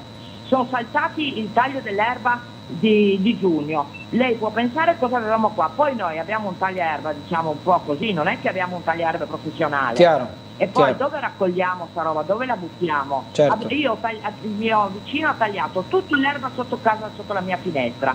Cioè non è possibile andare avanti così, dai. Insomma, sinceramente io capisco tutto, però anche le zone periferiche devono essere guardate un po' di più. È inutile che mi dicano Piazza Unità, va bene, quello va bene, ma noi che abitiamo qua, cosa dobbiamo fare? Certo. Signora... È uno schifo, mi scusi. No, ha fatto bene, non si deve scusare. Mi date un consiglio voi perché... Ok, adesso proviamo a parlarne, signora. Bisogna che qualcuno senti e faccia qualcosa. Va bene? Grazie. Buona giornata. Buona giornata. Grazie. Se vuole dire qualcosa No, volevo dire più cose ha sollevato la nostra ascoltatrice. Prima cosa, naturalmente ha fatto benissimo a telefonare, perché secondo me se uno ne parla poi i problemi escono, perché non è solo un problema suo. Conosco bene via Puschi, è un complesso di palazzine, tra l'altro anche belle da vedere, di fronte allo stadio sul Monte San Pantaleone, per cui devo dire c'è una certa densità abitativa, però è anche ben distribuita, quindi si fanno vedere bene, ecco, non sono case degradate né in una situazione particolare, ben tenute. Devo dire che è un complesso, come diceva la signora, Ater comune, perché spesso il comune usa insieme all'Ater gli appartamenti proprio per le necessità, e ha sollevato più problemi. Uno, questo della manutenzione Ater, che dovrebbe essere fatta, come si dice, proprio perché un po' ce ne intendiamo di erba, le prime tagli d'erba dovrebbero essere 3-4 all'anno, ma dovrebbe essere entro appunto maggio, cioè sarebbe il primo taglio d'erba. Diciamo che quest'anno abbiamo avuto talmente tante piogge che sicuramente magari forse non sono riusciti come giornate a venire proprio in tutti i luoghi, però quest'anno l'erba è cresciuta tantissimo. Devo dire anch'io, vedo continuamente nei nostri orti eccetera che cresce. Seconda cosa, una cosa importante su cui magari possiamo dire 2 parole, cioè il fatto dei cani e di queste benedette spighe. Adesso proprio proprio in questo momento ci sono queste specie di spighe selvatiche, adesso non lo so precisamente il nome, ma che sono particolarmente critiche per i cani, perché infatti io invito, come ha detto anche la signora, a toglierle subito qualora si vedono. Primo perché possono infilzarsi sia sulle zampette, perché come sappiamo i cani hanno una parte morbida e una parte dura, ma possono infilarsi all'interno e quindi possono creare infezioni, e quindi guardare sempre quando si porta il cane in certe parti dove ci possono essere anche, soprattutto in questa stagione in cui c'è questa particolare tipologia di verde, e dopo naturalmente può succedere anche nel resto del corpo, ma rischiosissimo sono le orecchie, e spesso molte volte i cani vanno ad annusare per terra e queste spighe ne possono infilarsi nell'orecchio e hanno la caratteristica, essendo proprio degli aghetti unidirezionali, che possono entrare e non escono più, per cui è difficilissimo farle uscire, bisogna andare dal veterinario, come diceva la signora, che non è gratis, No, e quindi bisogna tirarle fuori prima che si infetti, perché possono portare anche il cane alla sordità. Questo anche per il resto degli animali, ma diciamo che nella maggior parte, sapendo che a Trieste abbiamo più di 20.000 cani, pensiamo a questa cosa. Quindi la signora giustamente dice: non è solo un fatto di vedere il verde che stralipa e che naturalmente quando diventa molto alto non è neanche tanto gradevole, però è anche il fatto che possiamo avere problemi di salute. Non voglio dire forse anche per i bambini, ma diciamo che tendenzialmente sui bambini si guarda anche molto di più, anche se forse anche sui cani oggigiorno, ma insomma sì. Se dovessimo dare un consiglio alla signora su come muoversi verso l'ATER, verso il comune, visto che le mail e le telefonate sembra che da parte di quello che, riferendoci a quello che ci ha detto, non hanno portato a grandi soluzioni, cosa si può fare? Io Un consiglio può essere prendere il gruppo delle persone e andare direttamente all'ATER, quasi in segno di protesta, a chiedere di essere ascoltati? Ma io credo una cosa, che comunque anche l'ATER ha delle mail ed è più facile oggi, no? Magari mandare delle segnalazioni, perché anche loro naturalmente raccolgono le segnalazioni, dopodiché non è che possiamo chiedere a tutti gli inquilini di andare all'ATER, oppure la signora, se non ha, può anche non avere il tempo di mettersi a raccogliere le firme, che poi a un certo punto, certo, quando si dice sono tutti che hanno bisogno, sono tutti, insomma, non è che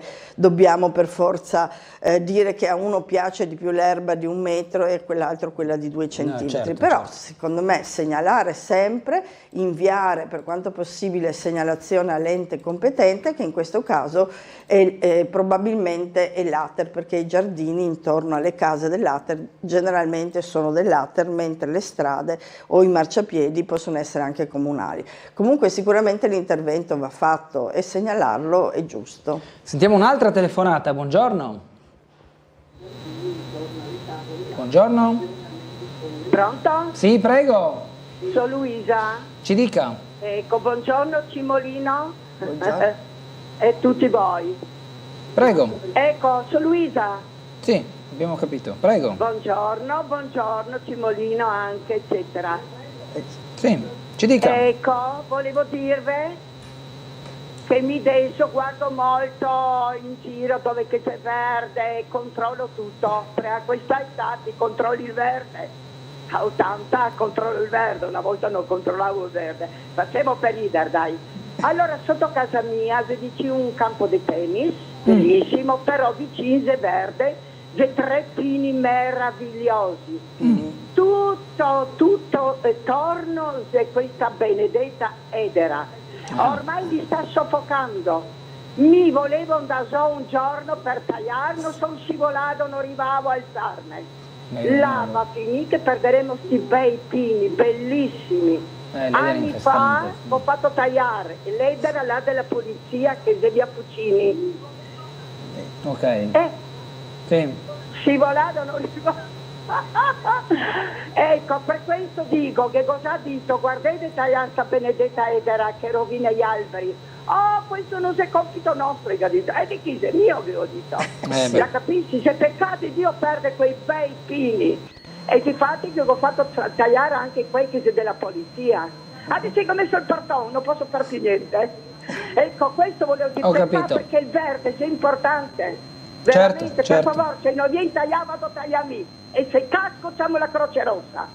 Insomma, stia attenta, Grazie. signora Luisa. Grazie della sua telefonata. Beh, insomma, col verde pubblico Grazie, signora mi pare di capire Luisa. che c'è molta sensibilità. Esatto, infatti a me fa piacere che quando vengo qua parliamo di tutto oltre il prezzemolo, ma soprattutto mi pare di stimolare questa sensibilità verso il verde. È vero, io sono appunto una che va a abbracciare gli alberi, a cercare di salvare, però insomma taglio l'erba perché non è possibile. Ecco, l'edera è anche un problema, giustamente la signora ha sollevato, spesso appunto può anche portare alla morte dell'albero, perché quando diventa troppo soffocante, no? C'è anche la canzone Mi avvinghio come l'edera, no? Per la signora Luisa. Ringrazio la signora Luisa perché lei, come tante altre signore che mi raccontano, ma anche signori, insomma, indifferente, e anche i giovani, per fortuna, stanno maturando sempre più una sensibilità verso il verde, ma anche e soprattutto verso il verde cittadino, che ha una funzione importantissima, perché naturalmente una cosa è manutendere un bosco in Friuli o nella Carnia, e una cosa è mantenere il verde cittadino. Intanto diciamo che la signora, anche lei, vive in un rione popolare, molto spesso sono state fatte delle scelte per la messa in piantumazione di alberi non molto, diciamo in questo momento, buone, cioè nel senso che sono bellissimi i pini, ma spesso li troviamo in quasi tutte le case popolari. Era una scelta degli anni 60-70 e dove mettevano a dimora questi pini tra le case, che poi sono diventati enormi e naturalmente però diventano anche un po' difficili da manutendere, perché naturalmente quando un albero comincia a diventare molto grande, una manutenzione di un albero, oltre ad essere costosa, può essere anche particolarmente critica, anche perché i rami diventano grandi, possono arrivare anche alle finestre, ma d'altra parte fa piacere quando si apre, come diceva la signora Luisa, la finestra di mattina e mi vedo, invece di vedermi una casa dall'altra parte, vedo una bella massa di verde, quindi anche l'albero. Quindi bisogna sicuramente tutelare il più possibile gli alberi cittadini ancora di più, perché ricordiamo che oltre ad avere un valore dal punto di vista naturalistico, hanno anche un valore per la fauna, la flora, cioè nel senso dove ci sono alberi, dove c'è verde, le persone possono anche, probabilmente hanno dei giardinetti, possono mettersi all'aperto qualora ci sia caldo, e poi il verde diminuisce sicuramente l'impatto del calore e quindi possiamo dire che dove c'è verde sicuramente ci sono almeno 2 gradi di meno. Questo vale per tutta la città e quindi naturalmente le persone come Luisa, che hanno questo piacere a osservare, io li chiamo sempre sentinelle ecologiche, no? Anche la signora Luisa, queste signore che hanno il piacere di guardare e osservare i cambiamenti e segnalarli laddove è importante, credo sicuramente che può essere un ruolo che anche insomma in età un po' più grande, come si dice, sicuramente fa bene a tutti quanti. Siamo collegati con Gianluca Paladin da Piazza Goldoni, alle sue spalle vedo che ci sono anche delle pattuglie delle forze dell'ordine per quanto riguarda il controllo della piazza che continua a essere problematica sotto il profilo dell'ordine pubblico. Buongiorno Gianluca. Sì, buongiorno Bernardo, a te e alla tua ospite. Sì, esatto, siamo in Piazza Goldoni dove continua l'operazione di polizia per attenzionare una delle zone più critiche di Trieste. Perché siamo qua? Per fare un punto della situazione. Naturalmente abbiamo già preso dell'ultima rapina avvenuta in questa zona, è successo mercoledì scorso. Pensate, 2 ragazzi minorenni sono stati rapinati al McDonald's, proprio qui dietro dove vi facciamo vedere, intanto ci salutano anche quando vedono la telecamera, perché una rapina è avvenuta proprio all'interno del McDonald's di Piazza Goldoni. Questi 2 ragazzi stranieri, turisti austriaci di 14 e 15 anni, mentre i genitori pasteggiavano in uno dei bar qui vicino alla piazza, erano andati al McDonald's. Una volta entrati in bagno sono stati rapinati da una banda di ragazzini che gli ha intimato di consegnargli tutto, soldi, orologio, portafoglio, eccetera. E quindi insomma drammatica situazione, perché erano praticamente insieme i genitori, hanno raccontato tutto alla famiglia appena sono usciti dal locale.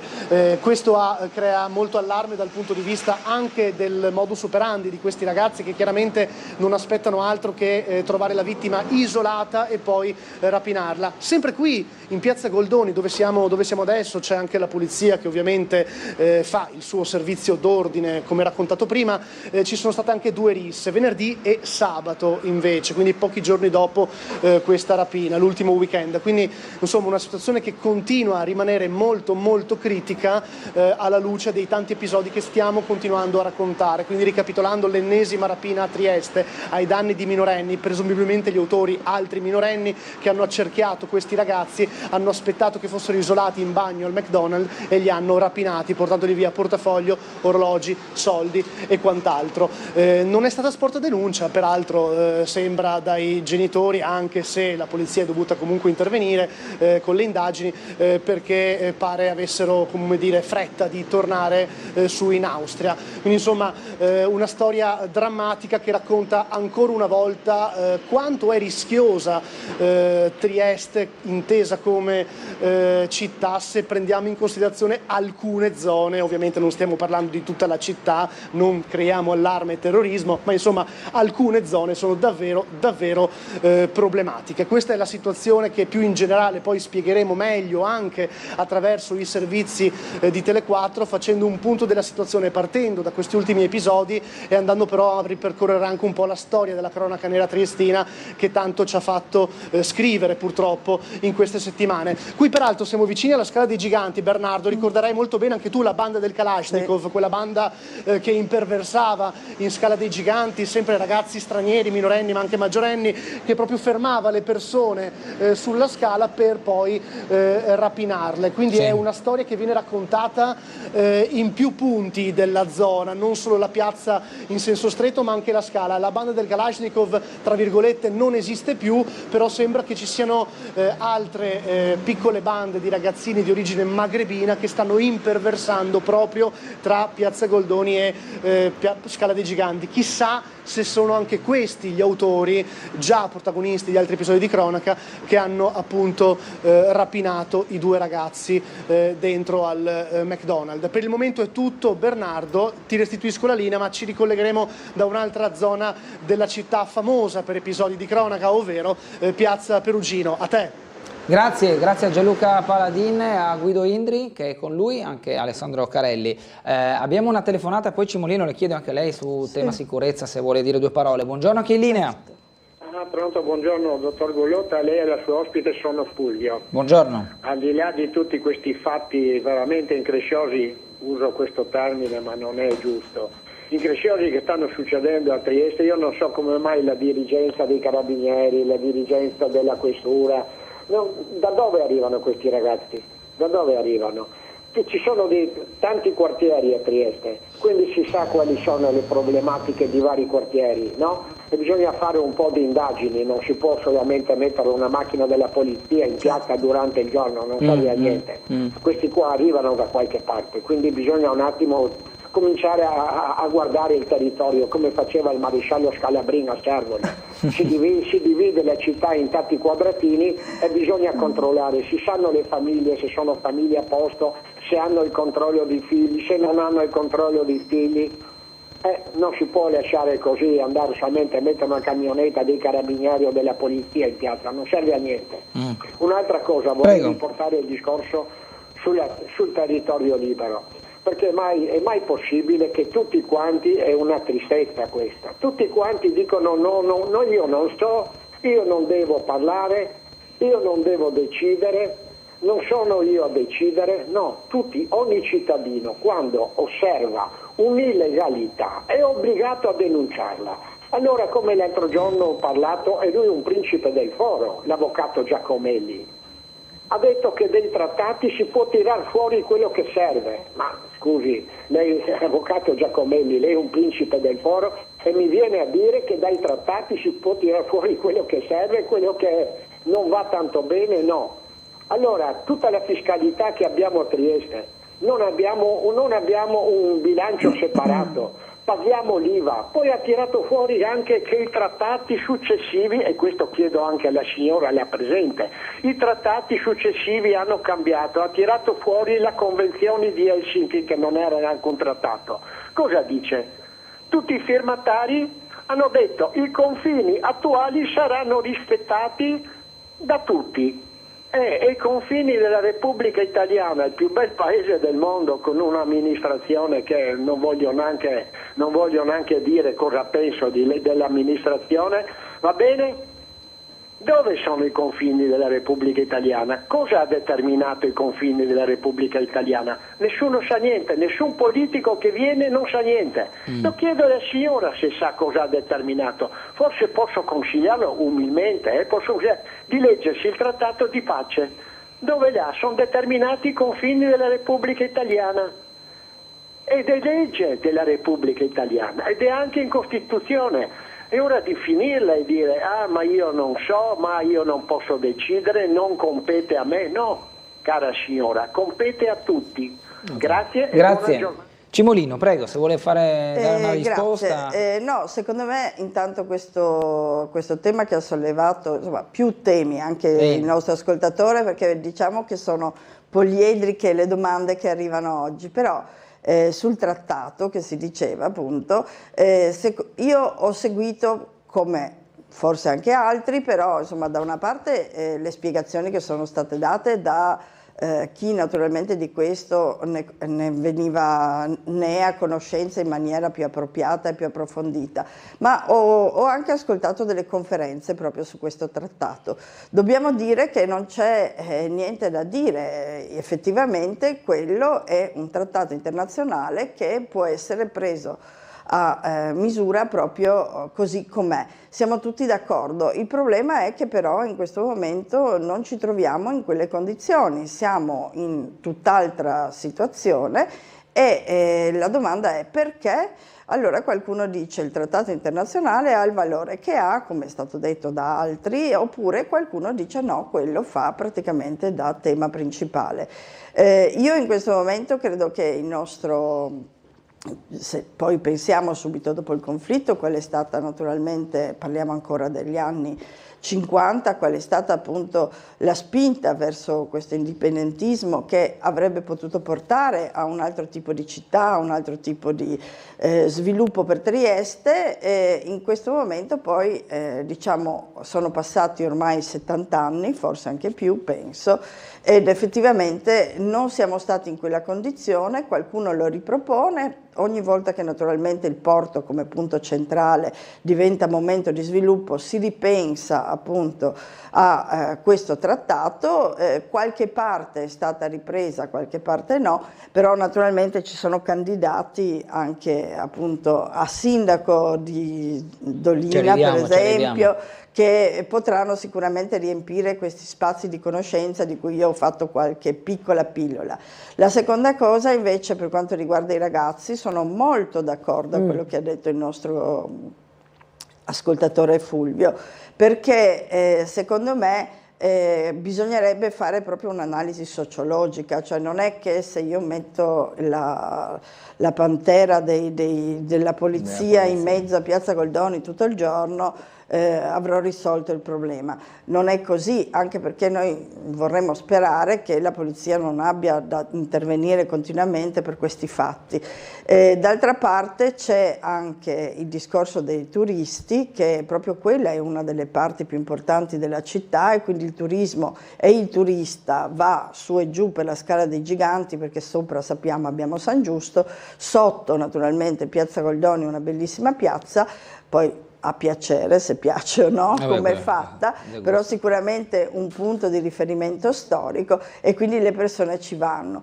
Peccato, devo dire, proprio anche questo momento in cui i nostri due turisti, i turisti austriaci tra l'altro, quindi i nostri vicini, i nostri amici di sempre, che probabilmente hanno voluto proprio vedere in questa città anche quella cultura che appartiene anche a loro, probabilmente non hanno hanno neanche fatto denuncia. Devo dire che molte volte le persone non fanno denuncia perché le cose sono lunghe, quando si va a deporre per fare una denuncia, uno ci sta tanto tempo, deve perdere mezza giornata, poi viene richiamato, poi se va avanti, è una lunga storia, per cui talvolta uno dice neanche non ci vado, ecco. Certo. E non è una bella cosa, però dobbiamo dire che effettivamente se le pratiche fossero un pochettino più magari più leggere, forse queste segnalazioni porterebbero. Credo che poi c'è il discorso della seconda generazione o della prima generazione, soprattutto di questi ragazzi che mi viene detto sono stranieri, e quindi qui bisognerebbe fare una valutazione a monte, come dice il signor Fulvio, cioè andare a vedere perché e quali altre possibilità si possono dare a questi ragazzi per poter non scadere in queste attività che sicuramente non sono legali, ma si può fare, perché se noi pensiamo che a Trieste negli anni 60 nei rioni cittadini, lasciamo perdere la famosa Rena Veccia eccetera, ma poi anche i rioni come Sant'Anna, Borgo San Sergio erano sicuramente piazze dove la criminalità, diciamo così, o microcriminalità dei giovani, soprattutto dei minori, era molto frequente. Sono stati fatti dei progetti, ricordo per esempio Borgo San Sergio, col preside Roli, con la scuola, il fatto di attivare tutti i ragazzi ha dato dei buoni risultati e tutti sono diventati, non dico tutti, ma molti sono diventati delle bravissime persone che stanno facendo nella nostra città cose. Dobbiamo andare in pubblicità, a rientro subito ad altri argomenti e le telefonate.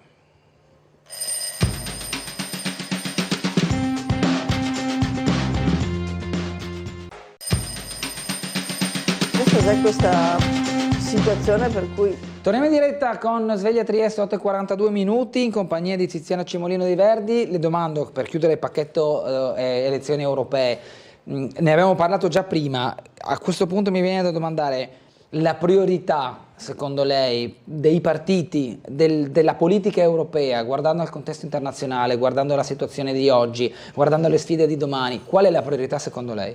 Beh, la priorità sicuramente per le europee è parlare di pace, negoziati e finire queste guerre. Questo è il punto principale. Ci sono poi rimandi all'ambiente, rimandi all'energia, rimandi al sociale, rimandi al lavoro, ci sono tanti argomenti. No? Queste sicuramente, come sappiamo, come Verdi fondamentalmente, ma anche come Alleanza Verdi Sinistri, noi riteniamo che naturalmente bisogna continuare su quella che è la politica ecologica dell'Europa, perché sono anche scelte importanti ma soprattutto necessarie, perché il nostro problema è che abbiamo un periodo di cambiamenti climatici che, come vediamo, mettere in sicurezza il territorio, cercare di favorire una politica per l'ambiente è un altro dei punti principali che da sempre come Verdi abbiamo portato avanti.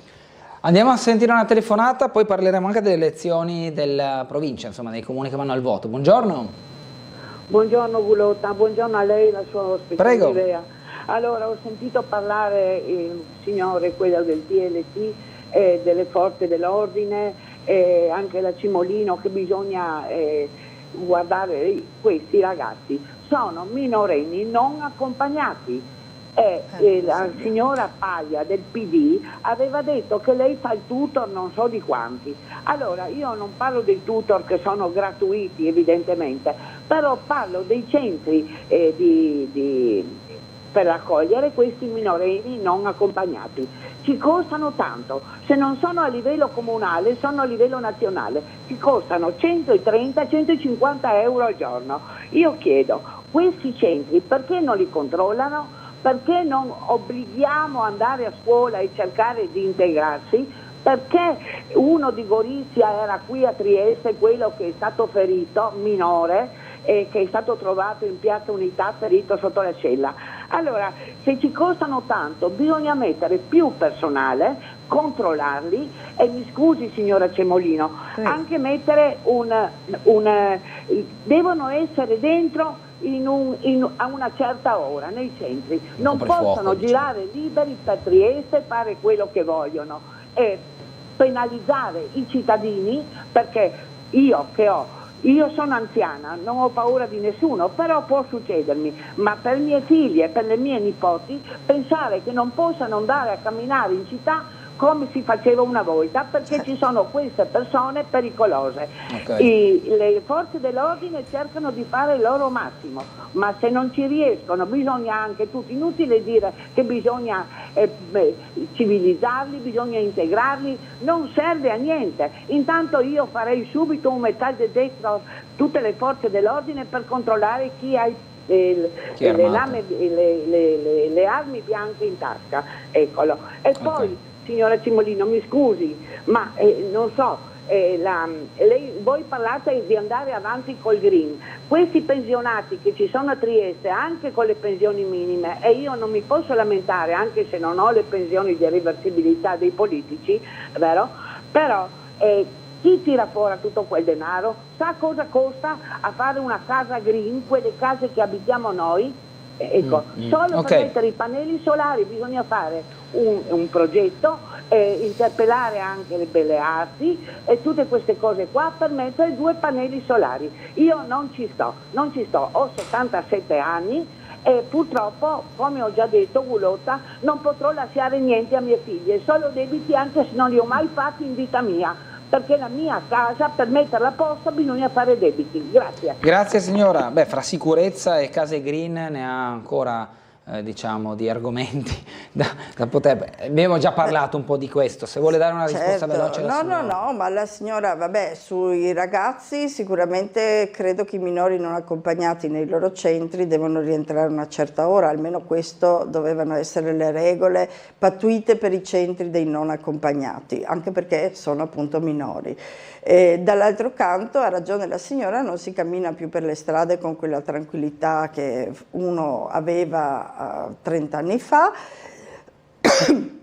Dopodiché sulle case green secondo me è stato dato, tutto sommato ricordiamo il famoso ecobonus, quindi molti hanno potuto migliorare, non solo dal punto di vista green, ma dobbiamo dire che è anche stato fatto un lavoro di miglioramento di tutta la città. Oltre a questo l'energia e i pannelli solari sempre più prendono piede queste comunità, queste nuove comunità energetiche o comunque dei nuovi modi di portare a casa energia. Io so da chi ha fatto questo tipo di scelta che sicuramente poi ha avuto un godimento dal punto di vista economico, nel senso che spendono meno e questo è un altro punto. Dopodiché, per esempio, io ritorno adesso per dire a San Dorligo, dove naturalmente si fa una raccolta differenziata molto spinta, si arriva fino al 70 e oltre per cento, e sicuramente le persone hanno avuto un beneficio, pagano meno di quello che paghiamo per esempio a Trieste o in altri comuni. Anche questo bisogna sempre pensare che il cittadino deve avere un beneficio da un comportamento virtuoso, quindi non bastonare, quindi premiare. Questa è una politica green, premiare chi fa bene. Come vede le elezioni della nostra provincia? Beh, allora quest'anno sappiamo abbiamo Sgonicco, abbiamo Morupino e dopo Dolina, San Dorligo, 3 comuni. Come Alleanza Verdi Sinistra siamo presenti all'interno della coalizione per Sgonicco di Mirko Serdoc e per quanto riguarda Morupino alla candidata Martina Scabar. Invece per quanto riguarda Dolina, visto che siamo presenti da molti anni, perché i problemi di Dolina dal punto di vista diciamo ambientali sono molto forti, siamo presenti con una lista che si chiama appunto Verdi Ambiente Territorio.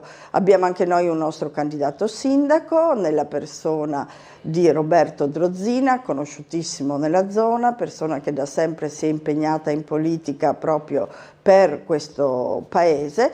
È un posto bellissimo, Dolina San Dorligo, la zona più est-est-est, ma ha delle zone naturalistiche meravigliose come la Varosandra, però anche tante problematiche perché è una zona dove l'industria è presente in maniera molto forte e anche impattante. Ricordo per esempio il problema SIOT, dove io mi sono spesa moltissimo, il problema delle molestie odorose, quindi questi odori che continuano a venire fuori, e nello stesso stesso tempo, per esempio, il problema della sicurezza sul territorio, i piani sicurezza, soprattutto in questo momento legati appunto alla sicurezza degli impianti, cioè delle persone che stanno fuori dagli impianti, non all'interno, visto che insomma siamo in un momento particolarmente critico, che non vengono aggiornati, quindi le persone si trovano in difficoltà. Stessa cosa, adesso abbiamo un aumento per quanto riguarda la viabilità, perché abbiamo tutta la zona dell'ex Grandi Motori, perché ormai possiamo chiamarla ex Grandi Motori,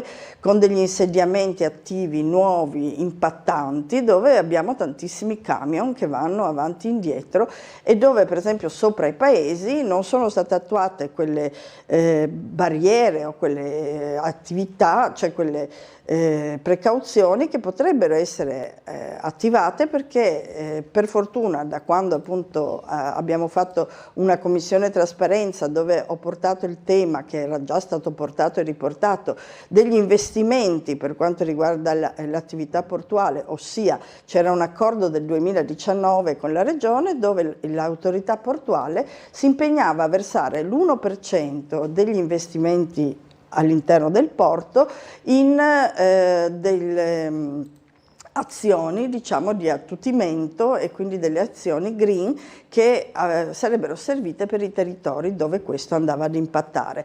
Questo porterebbe, con questi soldi e questo fondo che solo quest'anno è stato attivato, dopo anni e anni di cui si parlava ma non veniva recepito dall'autorità portuale, finalmente abbiamo questo fondo. Con questi fondi sicuramente si potrà fare di più e potremmo avere anche delle barriere, perché sicuramente queste attività sono molto sentite appunto dalle persone. Una mail ci dice: vorrei invitare la signora Cimolino e voi di Tele4 a venire a Piazza Foraggi a constatare di persona la situazione delle aree verdi e la zona parcheggio mercato di questa piazza. Abbiamo Gianluca Paladin che si sta avvicinando proprio lì, e poi magari grazie a lui vedremo qualcosa di più. Un'altra mail dice: posso chiedere che responsabilità ha la struttura che ospita il minorenne appena entrato? È il sindaco come responsabilità in primis che se ne deve occupare, se ricordo bene, ma quando viene assegnato ad associazioni con strutture che lo ospitano, queste ultime ne sono responsabili? Possono essere sanzionate, controllate o modificate? Possono stabilire un orario di rientro obbligatorio la sera? Questo chiede Renata. Anche le regole forse non sono bene chiare. Allora, ancora. io non le so precisamente tutte le regole, certo, però è chiaro che quando si tratta di un minore sappiamo che un genitore di per sé in una famiglia diventa responsabile di quel minore. Quindi secondo me la stessa struttura o qualcuno della struttura in primis sarà il responsabile della struttura, della cooperativa, di qualsivoglia, sicuramente diventa responsabile, perché il minore di per sé, per quanto possa avere una responsabilità limitata, qualora supera i 14 anni, abbiamo tutta una serie di regole, però sicuramente qualcuno c'è, quindi bisogna andare a bussare e dire: vabbè, insomma ragazzi, ve li state tenendo, non li state tenendo, sono proprio quelli, quali sono quelli che vanno in giro, e bisogna, come si diceva prima, come diceva il signor Fulvio, sicuramente andare caso per caso, capire, e laddove c'è il problema risolverlo. Andiamo a sentire una telefonata. Buongiorno. Buongiorno a lei e alla sua ospite.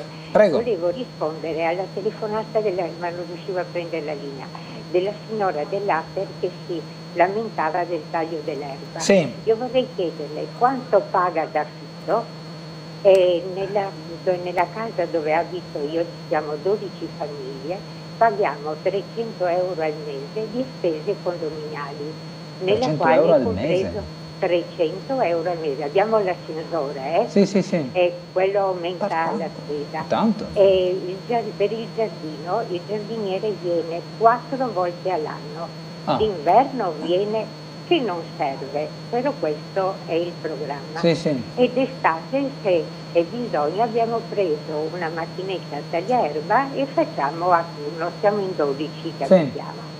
E di conseguenza questi dell'Aster, che sono tutti uguali, vorrei chiedere quanto pagano d'affitto per la pulizia, perché la pulizia delle scale quella l'abbiamo anche noi, e la spesa non è indifferente, l'assicurazione del condominio, l'amministratore, insomma paghiamo 300 euro al mese. Non poco, vorrei chiedere, no, diventa 3.500 sono 3.000 e passa all'anno. Euro all'anno, sì. Vorrei chiedere alla signora quanto paga d'affitto al mese, avendo tante pretese, perché basta prendere una macchinetta e si taglia. E poi volevo dire un'altra cosa riguardo i minori.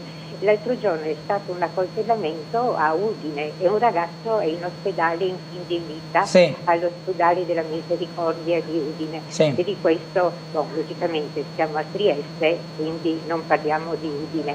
Ma questi minori sono fuori a tutte le ore, le strutture non riescono, ci sono talmente tanti, non riescono a controllarli. Non dico di fare un carcere perché non è giusto, però una struttura dove sono dentro sempre e lì a loro viene insegnata la lingua, qualche mestiere, qualcosa. Niente di questo viene fatto. Vedrete che fra qualche anno io non ci sarò più, ma voi non uscirete più alla sera perché stanno prendendo il sopravvento con l'aiuto perché nessuno in fondo interessa di che cosa fanno. E sono dei ragazzi completamente diversi dai nostri, perché i nostri non giravano con il coltello nello zaino o in tasca.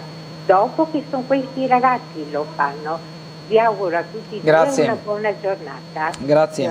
Grazie, buona giornata a lei. Vabbè, poi scopriremo se vuole la signora. La spesa è quanto, altissima, devo dire, non so dove, però quanto so, almeno facendo insomma il medico e avendo a che fare con il sociale molto spesso e soprattutto nella zona di Valmaura, devo dire che la signora ha sollevato un problema che non è da poco, che spesso succede che i servizi delle case, anche popolari, parliamo anche i grossi complessi come Rozzolmelara, dove ci sono ascensori, pulizie di corridoi, verde, eccetera, eccetera, eccetera. Poi probabilmente la signora pagherà insieme anche i servizi come la luce esterna e altre cose, però effettivamente sono diventati molto cari, tant'è che spesso appunto questi affitti ATER, che dovrebbero essere calmierati diciamo, sulle possibilità delle persone, talvolta, e quindi anche sui redditi, vengono poi aumentati di queste spese che diventano esose, molto importanti. So che appunto parlando anche con le assistenti sociali e con il sociale si era visto che appunto molte persone, io parlo in questo caso dei grossi complessi, non riuscivano a pagare l'affitto, non tanto per l'affitto che magari era basso, ma quanto per le spese in più, perché queste naturalmente per la manutenzione di tutto il complesso diventavano enormi. Certo, c'era l'ascensore, c'era questo, c'era la zona sociale, c'erano tante cose, però effettivamente i prezzi talvolta non sono molto alti, mentre se noi pensiamo a prima degli anni 80, in cui sono state costruite queste grandi piccole metropoli, quasi metropoli, no? Con case popolari, se pensiamo anche qui, penso a Borgo San Sergio, dove c'erano case popolari che poi sono state recuperate e comprate dalle persone, ma erano piccole case con pochissima spesa condominiale, laddove appunto giardinetti eccetera c'erano, diciamo, forse erano un pochino più non con il riscaldamento centralizzato, che è uno dei problemi per esempio delle case popolari. In effetti la scelta addirittura a Valmaura è stata quella di suddividere i riscaldamenti, perché rappresentava una spesa enorme per tutti, dove molti non riuscivano a pagare. Quindi secondo me talvolta anche qui sono scelte, io dico sempre verdi, perché comunque devi fare una scelta, devi cercare di trovare il modo per far pagare meno questi servizi.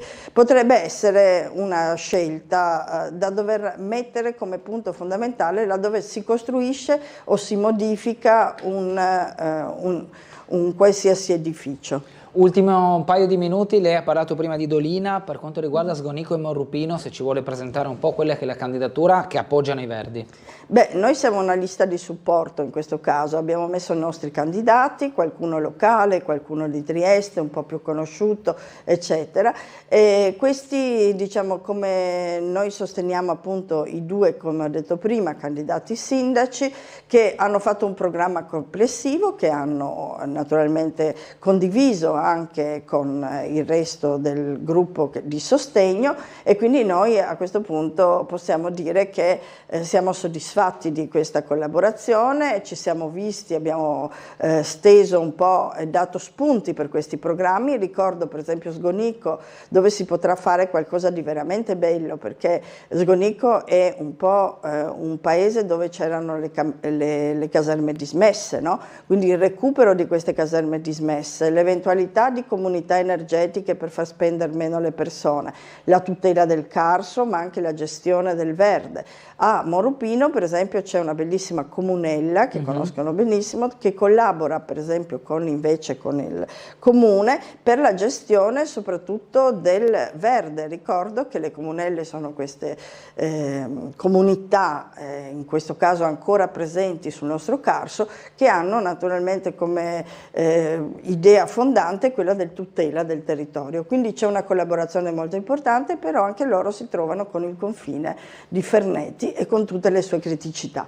Quindi problemi ce ne sono, i Verdi e Sinistra Italiana hanno portato delle piccole suggerimenti, ma comunque poi ancora in primis, ricordo ancora di più, per l'altipiano uno dei problemi è la salute e la sanità. Non tanto la salute perché respireranno buona aria, ma la sanità perché sul territorio non ci sono presidi medici attivi, sempre meno, e quindi naturalmente c'è una necessità. Non parlo solo di consultori, ma anche di medici, di tutti i supporti. Bisognerebbe ripensare, bisognerà ripensare la sanità su quei territori in maniera diversa. Anche il personale in sanità.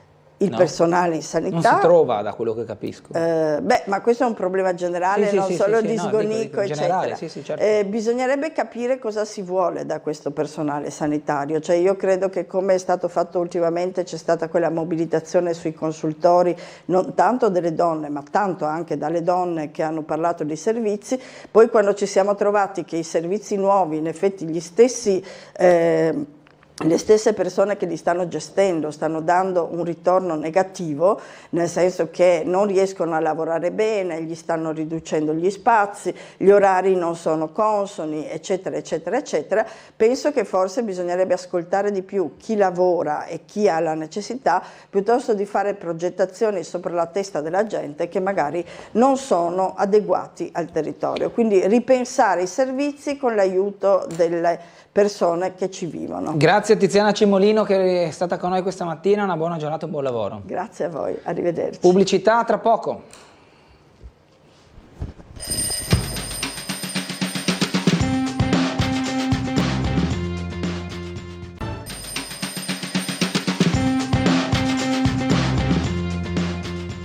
Ritorniamo in diretta con Sveglia Trieste. Buongiorno e benvenuto a Mirko Sardoc, che si candida a sindaco nel comune di Sgonico con Squadra in Comune per Sgonico. Ben trovato, buongiorno. Buongiorno a lei, buongiorno a tutti gli ascoltatori.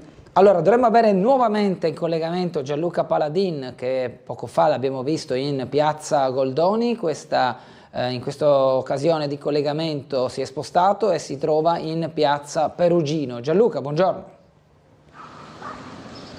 Sì, buongiorno di nuovo Bernardo, siamo tornati in piazza Perugino per fare un altro punto della situazione che si è tranquillizzata a quanto pare, perché sapete come le forze dell'ordine in tutta questa piazza abbiano fatto un gran lavoro sia con la polizia locale che con la polizia di Stato, i carabinieri, la Guardia di Finanza, soprattutto anche la Guardia di Finanza, a cercare droga nascosta tra le siepi.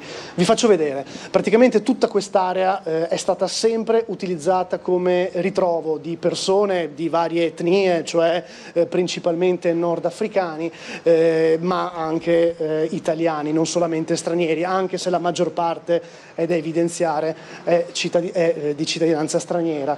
Qui tra le siepi le persone nascondevano oggetti contundenti atti a offendere, come martelli, coltelli da cucina, insomma armi improprie, e poi però attraverso queste siepi, o meglio scavando tra queste siepi, i finanzieri hanno trovato anche droga. droga che viene scambiata qui nella piazza di sera, di notte, ma anche nelle vie limitrofe, droga che serve ovviamente ad alimentare lo spaccio tra giovani, soprattutto tra minorenni. Ma la situazione è cambiata perché ieri la piazza era piena di bambine, famiglie, anziani. Il lavoro della polizia sembra sia stato efficace da questo punto di vista, un giro di vita, un aumento dei controlli in maniera esponenziale che ha immagino anche fatto cambiare zona a certe persone. Tra l'altro, Bernardo, ricordo un'altra volta, non andremo fino a là, ma è giusto per farvi capire che all'angolo, o meglio all'ex angolo del pane proprio, che è il negozio che c'è là in fondo, sorgerà il nuovo centro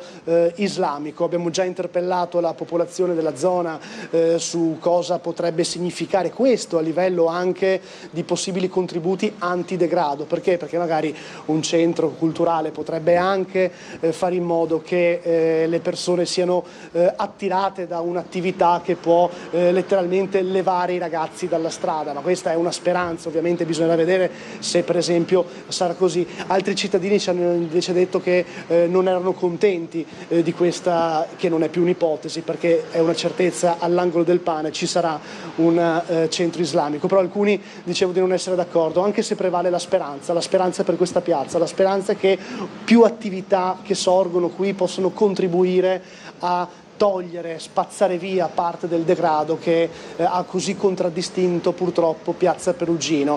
È da un po' di tempo che non succede qualcosa in Piazza Perugino a livello di cronaca che ci possa allarmare. Vi ricorderete, ogni giorno Tele4 negli ultimi mesi, nelle ultime settimane aveva praticamente realizzato un servizio su questo, su Piazza Perugino, sulle risse, gli accoltellamenti e tutto quello che succede la sera e la notte, i video che ci arrivavano direttamente da alcune persone che col loro telefonino giravano appunto la scena. Sembra che qualcosa sia cambiato, anche se sono passati pochi giorni dall'ultimo episodio, ma eravamo veramente abituati a vedere qualche novità dal punto di vista delle violenze veramente ogni notte, praticamente ogni giorno. Qualcosa sta cambiando, lo speriamo davvero tutti. Questa è la situazione, seguite Tele4 e i nostri telegiornali perché ci saranno ulteriori novità sui casi di cronaca che stiamo seguendo e ovviamente vi terremo sempre informati. A te la linea, Bernardo. Grazie Gianluca Paladin su questo punto su Piazza Perugino declinato in tema sicurezza. Sardoc, andiamo alla sua candidatura, andiamo alle priorità della sua candidatura per il comune di Sgonico. Ma diciamo che di priorità ce ne sono tante, di base fondamentale io dico la convinzione di vivere in una realtà come il comune di Sgonico che è unica nel suo insieme. Noi abbiamo un ambiente naturale che è veramente eccezionale, quindi l'ambiente naturale che trovare il giusto equilibrio di tutelarlo ma altresì viverlo è l'obiettivo da raggiungere. Quando parlo di ambiente naturale per l'altipiano carsico ricordiamoci che ad esempio Sgonico per il 70% è vincolato da diversi vincoli sia europei, inserito in Natura 2000, sia in siti di interesse comunitario, sia in zone di protezione speciale. La grande problematica di queste aree, che da una parte io dico ok, se sono vincolate evidentemente hanno dei pregi incredibili, però bisogna capire come gestire queste aree, che questi vincoli diventino delle opportunità. Non si può immaginare né ipotizzare un territorio che sia chiuso e non ha nessuna possibilità di sviluppo. Quindi una delle priorità sarà sicuramente quella di far vivere il nostro territorio.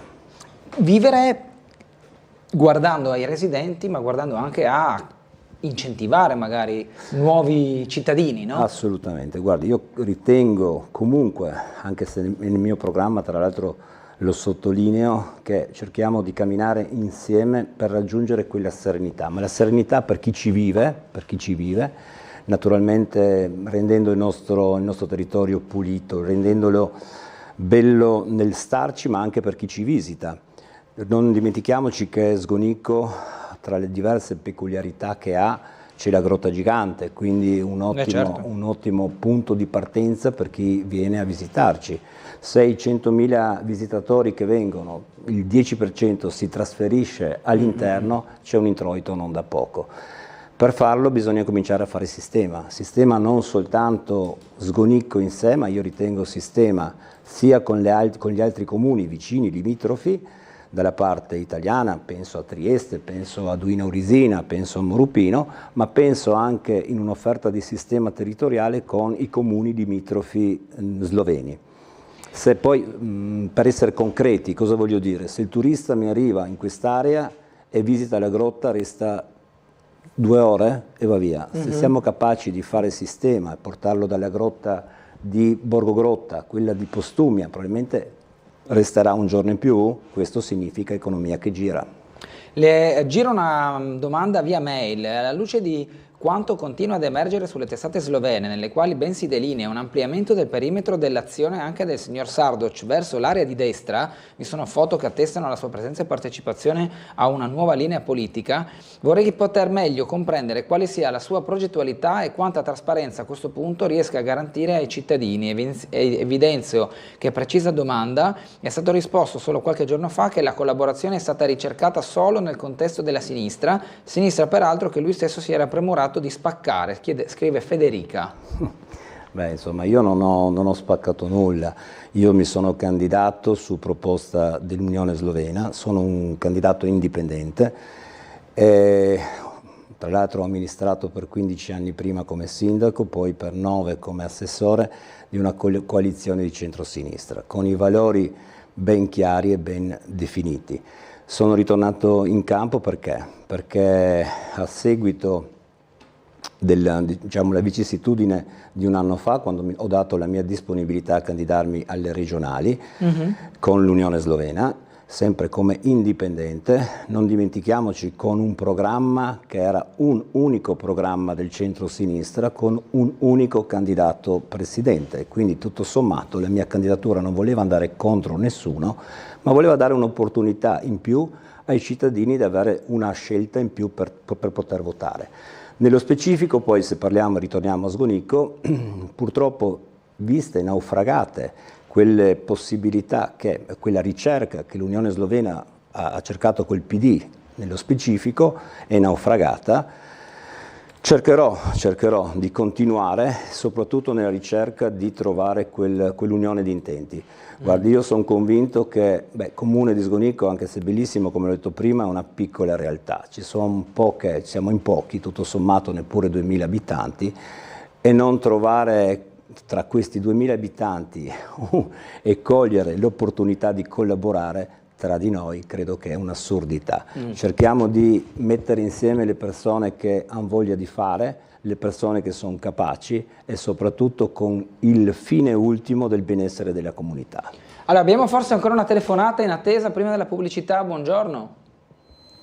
Buongiorno, mi scusi se richiamo di nuovo, ma siccome sono stata messa in causa dalla signora della telefonata precedente in cui mi diceva che pretese ho io riguardo a quello che devono fare l'ATER, io chiedo alla signora, visto che lei ha detto che paga 300 euro di spese condominiali, innanzitutto io non ho detto, cioè nel senso non ho parlato di cifre perché non mi permetto di parlare di come stanno le persone, di come vivono. Io sono contenta per lei, si può pagare 300 euro di spese condominiali, io non potrei perché prendo la minima e quindi se dovessi pagare 300 euro di spese condominiali non potrei abitare dove abito. Innanzitutto anche noi per i servizi che abbiamo paghiamo abbastanza. E poi mi scusi, ma come fa a dire che pretese abbiamo? Noi paghiamo un servizio ed è giusto che il servizio ci sia dato. Io se vado in autobus pago il biglietto, non è che se vado in autobus non pago il biglietto, è così per altre cose. Chiedo alla signora gentilmente, prima di parlare, che sappia la situazione economica intanto delle persone e poi ritengo giusto, come le ripeto, che se io pago un servizio devo avere un servizio. E ho anche detto nella telefonata precedente che l'anno scorso hanno saltato il taglio dell'erba, quest'anno ci siamo arrangiati noi, però non lo trovo giusto. Ecco, questa è la mia risposta, mi scusi se l'ho tolto tempo all'ospite di adesso, alla signora che ha chiamato prima. La ringrazio, buongiorno. Grazie a lei, grazie, va bene, buongiorno. Sì, scusi, se poi ritorno a quello che si diceva, che appunto menzionava la signora Federica, credo sul mio ammiccamento a destra o quant'altro. Guardi, io fondamentalmente se prendo questo ruolo lo prendo come amministratore pubblico e l'essere amministratore pubblico significa collaborare con tutti. Io nel mio precedente vissuto da amministratore ho avuto delle ottime collaborazioni con amministrazioni di centrodestra per raggiungere risultati. questo è fondamentale. Se poi dovrei guardare sempre che bandierina un amministratore o l'altro ha in tasca, credo che il risultato finale non sarà utile per nessuno. Per guardare questo proprio come naturalmente, amministratore. sì, Certo. questo naturalmente non toglie il principio base, che i valori restano quelli, sono invariati. Poi, chiaro, torno a ribadire il concetto, in una piccola realtà o cerchiamo di collaborare, quindi mettendoci insieme e condividere tutto quello che è di buono, o se no siamo destinati a restare fermi, e sappiamo che star fermi, stagnanti, poi sicuramente l'odore non è piacevole. Allora, dobbiamo andare in pubblicità, una breve interruzione, torniamo tra poco.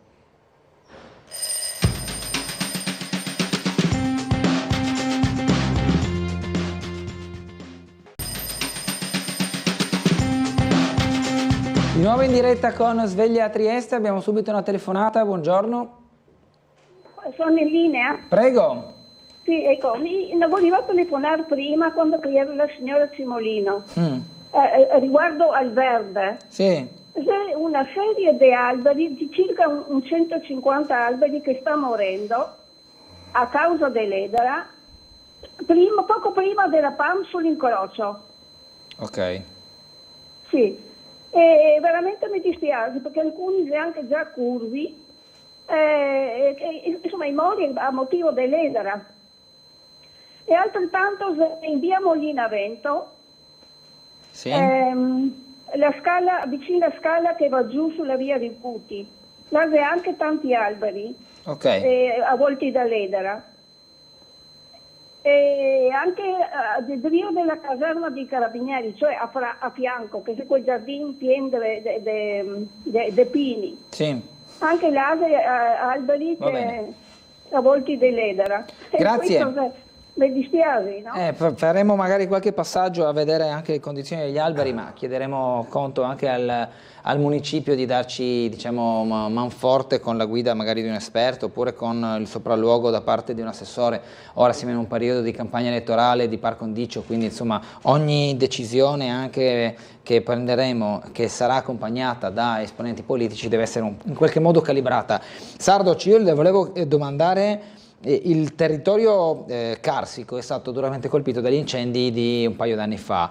Quella è stata un'esperienza utile per capire tante cose, in primis la collaborazione fra le forze dei vigili del fuoco italiane e slovene, che hanno lavorato in maniera congiunta contro un nemico comune, il fuoco in quel caso, che non guardava se andava oltre i confini o no, certo. Non guardava che lingua parlasse l'abitante di quella frazione o meno. Dall'altro anche la gestione delle emergenze, che fa capo in qualche maniera anche ai comuni, ai singoli municipi, per come proprio muoversi in questo contesto. Cosa le ha insegnato a lei e come si deve evitare un domani di farsi trovare impreparati? Guardi, innanzitutto proprio il tema dei fuochi, e se mi ricollego al discorso di prima che parlavo della natura, la natura certo va valorizzata ma va anche difesa. Io ho vissuto perché faccio parte da più di 30 anni della squadra antincendio boschivo del comune di Sgonicco. 2 anni fa è stato un anno tremendo, con la nostra squadra abbiamo fatto una presenza su credo 6 fronti fuoco e quindi l'ho vissuta e per questo lo posso dire con cognizione di causa, è proprio come disse qualcuno, se la parola insegna è l'esempio che guida, quindi dare l'esempio insieme con i ragazzi e vedere quali sono le difficoltà per poi trasferirle. La nostra squadra di protezione civile è eccezionale, abbiamo un gruppo di antincendio boschivo che conta più di 50 ragazzi, tutti bene preparati e quant'altro. Le difficoltà intanto riuscire a fare manutenzione su tutta la viabilità, perché non riuscire ad entrare con i mezzi perché non si è fatto manutenzione diventa un problema, che poi questo si collega anche nella valorizzazione, perché se tu hai i sentieri puliti, fare cicloturismo, fare passeggiate diventa una gioia. Poi, tornando all'operatività, era assurdo che la nostra squadra per i primi 2 giorni non aveva la disponibilità dell'acqua, bisognava comprarsela da soli per andare a spegnere. Guardi, attrezzature, ok, adesso ci stiamo muovendo, devo dire che do un plauso alla protezione civile regionale perché su certi aspetti sta facendo veramente, veramente bene. Ma l'esperienza che ho vissuto era quella di finire il turno alle 4-5 di mattina e trasferire il mio abbigliamento a mio figlio che incominciava alle 5:30, per dire di cosa stiamo parlando. Ragazzi che per avere la giornata libera devono aspettare il decreto, quindi questi partono tranquilli e non sono stipendiati, si mangiavano ferie per essere in prima linea. E riuscire poi a trovare quella lingua comune. Io tra l'altro nel precedente mandato, quando ero sindaco, con un progetto Interreg ho sviluppato un progetto Fuoco Senza Confini.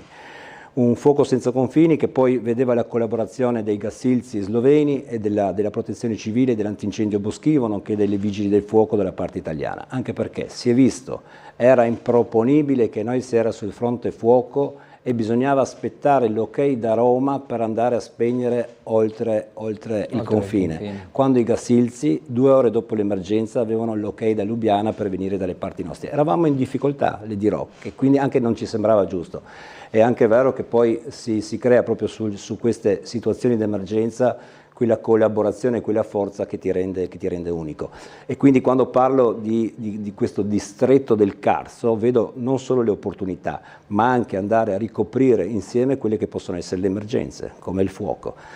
E questa potenzialità dei volontari credo che va non soltanto sostenuta, ma in maniera proprio esponenziale. È un capitale di cui possiamo andarne fieri qui in Regione. Quelle opere di contenimento, tutte quelle operazioni che possono essere prevenzione verso gli incendi, perché se ne sentite, poi magari sbaglio, però se ne sentite fra rami ed erbe secche vicino ai binari, che quindi con le scintille del passaggio del treno possono innescare subito il fuoco, le pulizie dei sentieri per l'accesso proprio dei mezzi di sicurezza, la necessaria creazione di corridoi preposti per evitare che se dovesse divampare il fuoco da una parte almeno a un certo punto viene tagliato da una striscia, diciamo, di cuscinetto. Ecco, tutte queste cose che dette a parole, io che non sono un esperto, mi sembrano intelligenti, sono state fatte?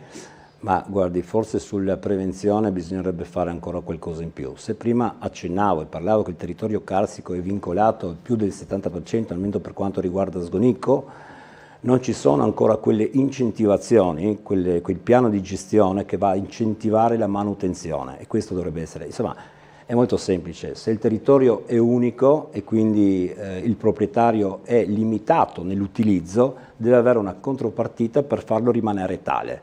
Questo è quindi demandarlo ai comuni? Ma demandarlo ai comuni o alle associazioni del settore primario, perché la manutenzione del verde, ad esempio, perché non... Il settore primario è proprio preposto a questo, vive di territorio, vive di natura, e sicuramente ci metterebbe un impegno maggiore di una ditta che arriva da chissà dove.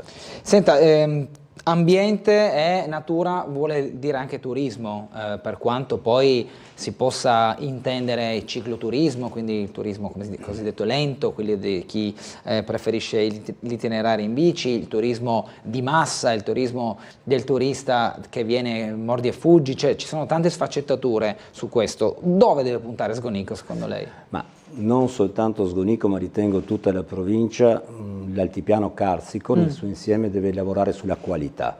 Noi non abbiamo grandi spazi, grandi produzioni, però abbiamo delle eccellenze. E come dico spesso mi piace ripetere, abbiamo tante di quelle gemme, dai viticoltori a quelli che fanno dell'ulivo eccezionale, a tante specificità, tutte queste gemme che soltanto se unite creano un unico diamante. È il diamante che chi arriva sul territorio lo può vivere e assaporare. Tu ritorni ricco perché sicuramente vivi diciamo un'emozione unica. Un contesto che dopo non è facile da ripetere. Insomma, poi sai, dall'altipiano e poi avere la vista del mare sono due cose che complementari, e poi se ti giri giusto un attimo e riesci a vedere le Alpi, credo che in poche altre realtà sia questa opportunità. Le leggo una mail che proprio cade in maniera perfetta nel contesto. Vi prego, almeno voi, Comune dell'Altopiano, non prostituitevi al turismo come fa Trieste. Sì a tante osmize, sagre, visite guidate alle grotte e anche altri confini, ma cercate di rimanere le perle che adornano il bel golfo di Trieste, scrive Renata, che è un po' quello che ha detto lei adesso. Brava, è quello che dico io, anche perché Sgonicco e anche l'altipiano carsico non ha le possibilità di avere un turismo di massa. non ha la ricezione possibile e quant'altro. E quindi indubbiamente puntare su chi sa apprezzare queste specificità. E naturalmente assolutamente non deve preoccuparsi, perché non sarà l'intento né mio, ma credo di nessun successore a Sgonico, di avere stravolto quello che è la quotidiana bellezza del nostro territorio. Dobbiamo andare nuovamente in pubblicità, 9:30 passate, breve pausa e poi fino alle 10 senza interruzioni fino a fine trasmissione.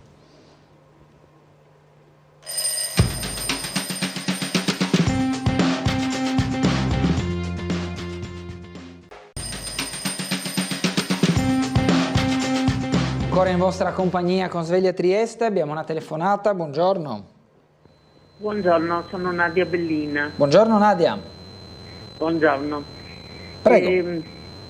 Io mi interesso un po' anche, come lo sapete, di tutto l'altipiano. Sì. Parlando anche di quello che parlavamo prima dei giovani, di quello che succede a Trieste, ieri sono stata all'inaugurazione di una manifestazione al Polet. Sì. Ci sono presenti 30 nazioni di 30 nazioni di tutto il mondo, diciamo, no?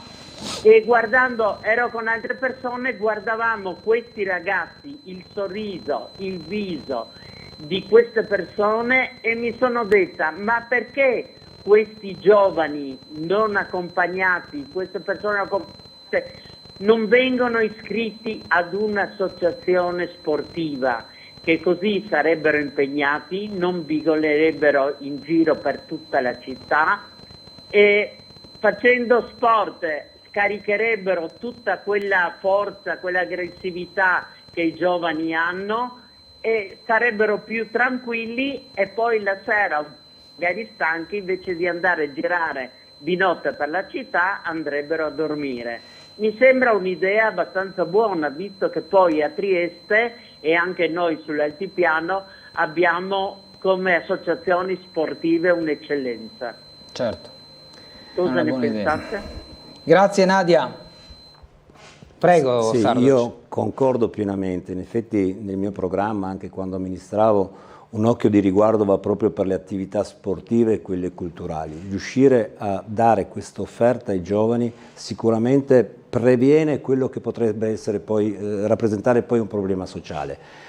Un'amministrazione pubblica come quella piccola di Sgonico, nel trascorso l'abbiamo sempre dimostrato, affianca sempre, sostiene, condivide, ma anche finanzia queste attività sportive. C'è la palestra comunale a fianco dei ragazzi molto molto bravi, ai quali sicuramente l'appoggio dell'amministrazione, se vengo eletto, sarà dato, ha costruito, proprio perché con tanto coraggio ed estremo ottimismo hanno fatto 3 campi di beach volley, dove l'aggregazione è il punto chiave per la gioventù. Sicuramente, concordo con la signora, se i ragazzi sono impegnati in cose pulite, sane, che ti fanno crescere, sicuramente poi hanno meno tempo di pensare ad altro. Nel comune di Sgonico poi abbiamo delle aree che sono veramente grandi, che potrebbero essere usufruite anche meglio, proprio per dare una proposta per quanto riguarda lo sport ancora migliore. C'è ad esempio l'ex aerocampo che è attaccato al portuale, che è di proprietà del comune di Sgonico, che si presterebbe sicuramente per creare un centro polifunzionale sportivo. E lì, anche con aree attrezzate per fare diverse attività, sarebbe sicuramente un punto di incontro per i giovani. Poi abbiamo la fortuna di avere appunto dei circoli culturali che danno un'offerta ma molto interessante, quindi mantengono vivo il territorio, ma anche i giovani spronati a fare e comunque condividere delle esperienze. E meno male, anche perché all'inizio, dopo il primo periodo Covid, sembrava che comunque tante attività fossero costrette a un ridimensionamento di spazi, di capienze, di misure, di contatto. Per fortuna, diciamo, questa paura mi pare che sia svanita. diciamo, c'è un bene e un male in tutto questo. Un bene perché si è ritornati a una condizione più normale, un male forse perché comunque nel disastro, fra virgolette, della pandemia qualche insegnamento ci è stato dato, quello della prevenzione, dell'igiene, del rapporto con gli altri. Qualcosa è andato perso, qualcosa si è mantenuto, no? Sì, diciamo che è stata un'esperienza terribile, anche quella, se ritorno ai ragazzi della protezione civile, l'abbiamo vissuta in prima linea, non dimentichiamoci, a portare la spesa a chi era contaminato, a portare le mascherine, a fare... Però poi ti ritrovavi che questo buco di mancanza di socializzare ha creato un po' di vuoti sui quali bisogna andare a ricostruire, perché non avere più la possibilità, non aver avuto la possibilità di condividere con altri coetanei o con gente, la quotidianità creava dei vuoti, creava dei buchi che purtroppo hanno creato non pochi problemi. Sì. Senta, nel territorio ci sono diverse ex caserme, lo diceva anche prima Tiziana Cimolino, che era nostra ospite in precedenza, da valorizzare però, perché mi pare che siano un po' all'abbandono. Sì, diciamo che quelle caserme sono state trasferite dal demanio al comune di Sgonicco, ancora nel mio secondo mandato di sindaco, credo. Sicuramente l'iter non è stato semplice perché bisognava bonificarle, bisognava regolarizzare le proprietà, perché visto che sappiamo che la provincia di Trieste da una parte c'è il catasto, dall'altra parte c'è il tavolare, quindi allineare tutte le situazioni non sempre è semplice. Adesso è stato fatto e queste tre realtà, di cui una è l'ex polveriera, che è situata nelle vicinanze delle Girandole, quindi sulla strada che porta a Moruppino, è proprio inserita in un'area verde, in una landa carsica eccezionale, potrebbe essere utilizzata sicuramente per scopi, chiamiamoli per il settore primario, quindi agricoltura o quant'altro. C'è poi la caserma dismessa ad Ardi, che ha la fortuna poi di essere neanche a 20 metri dalla linea ferroviaria, quindi con destinazioni che potrebbero essere, come no, per attività produttive, commerciali, logistiche, naturalmente tutte attività che devono essere inserite in un contesto che è simpatico sia alla natura che alla gente che lì ci vive. Poi hai l'altra area che menzionavo prima, che è vicina all'ex aerocampo del Portuale, che tra l'altro è stata già usufruita per fare dei concerti molto importanti. Lì si sono svolti concerti con un'affluenza di 10-15 mila persone, quindi con una polivalenza di utilizzo che potrebbe essere veramente interessante. E questo va fatto, anche perché bisogna avere il coraggio di incominciare a ottimizzare e valorizzare. Come dicevo prima, mi ripeto, ma le cose ferme non portano vita, bisogna muoversi, e sicuramente sul territorio del Carso, che è piccole dimensioni, avere ferme tutti quegli ettari è uno spreco. Un comune come Sgonicco però non può farsi carico di una riqualificazione così onerosa. Allora, il comune di Sgonicco, come sai, intanto deve avere il coraggio di portare avanti le idee, poi sicuramente, nel trascorso non dimentichiamoci, noi abbiamo certificato attraverso progettazione Interreg finanziamenti che raggiungevano oltre 1,5 milioni, insomma. Se un'idea è valida non si ha problemi di trovare chi ti affianca e con chi puoi costruirla. Bisogna però incominciare a fare i passi verso quel traguardo. Quindi progetti. Ma progetti, idee e soprattutto devi essere ottimista e avere coraggio. Se ti fermi e stai seduto non arrivi da nessuna parte. In quei contesti sono sicuro, per quelle realtà, affiancati certo dalla regione, ma anche, perché no, da progettazioni europee, riesci a valorizzarle sicuramente al meglio. Anche collaborazioni con altri comuni, con anche comuni oltre confine, possono portare a, termine che non mi piace tanto ma viene usato molto spesso, sinergie che possano portare a progetti condivisi, a migliorie della vita quotidiana, che siano i trasporti, che siano i servizi. Guardi, su questo sfonda una porta aperta. Io nel mio trascorso ho fatto proprio diversi progetti transfrontalieri, anche quello che poi purtroppo si è un po' arenato, ma adesso si sta costruendo avanti, il distretto del Carso, dove univa 12 comuni dalla parte slovena e altri 6 dalla parte, o 7 dalla parte italiana, dove con unità di intenti si cercava di dare risposte alla quotidianità, parlando di servizi, parlando di economicità, tutte cose che se le fai insieme riesci a renderle e renderle più efficienti ed efficaci, per non dire economicamente più interessanti. Certo. E la collaborazione è uno dei punti fondamentali per riuscire a dare risposte, soprattutto per quelle piccole realtà come il comune di Sgonicco. Leggo una mail. Bene, allora perché non ve li fate mandare a Sgonicco e li mettete a fare attività sportiva? Riprendendo penso la telefonata precedente, queste sono le classiche parole pre-elezioni, dicono tutti così, cioè la necessità di in qualche modo regolare i minori stranieri e tutta quella sacca di delinquenza che è giovanile, che potrebbe trovare sfogo altrove, come è stato detto anche attraverso la telefonata. Non facile sicuramente, non facile, però una strada perseguibile secondo lei? Ma il tema dell'immigrazione non è un tema che sicuramente va risolto, e poi fare propaganda non è né mia intenzione né mio intento. Il mio intento è quello di con praticità, con cose concrete, cercare di smuovere e trovare delle soluzioni. Il problema dell'immigrazione è un problema che non è soltanto del comune di Sgonicco, di Trieste o della regione, ma un problema europeo, quindi va risolto in quei contesti che sicuramente devono trovare quel giusto equilibrio fra il poter fare, trovare poi quelle risposte che trovano appunto il giusto equilibrio, che non vadano a stravolgere una realtà, ma che trovino quell'integrazione in un contesto più ampio. Se dovessimo invece guardare al comune di Sgonicco nella sua, diciamo, gestione ordinaria, quindi manutenzione di strade, l'illuminazione pubblica, i servizi erogati ai cittadini, ciò che però insomma viene dato fondamentalmente per scontato, ma che deve avere un continuo monitoraggio sull'efficienza dei servizi municipali erogati. Secondo lei dove bisognerebbe puntare e su quali eventualmente migliorie si potrebbe investire? Ma guardi, sappiamo che le leggi, i patti di stabilità e quant'altro hanno creato non pochi problemi alle strutture amministrative. Io mi ricordo che il comune di Sgonicco nei trascorsi che furono poteva contare addirittura 30 dipendenti, adesso se sono in 15 è tanto, quindi capiamo che le risorse umane non sono semplici da poter gestire. Quindi poi inevitabilmente bisognava esternalizzare per dare servizi. Cosa che non sempre però è tanto valido, perché? Perché poi il monitoraggio dovrebbe essere quotidiano.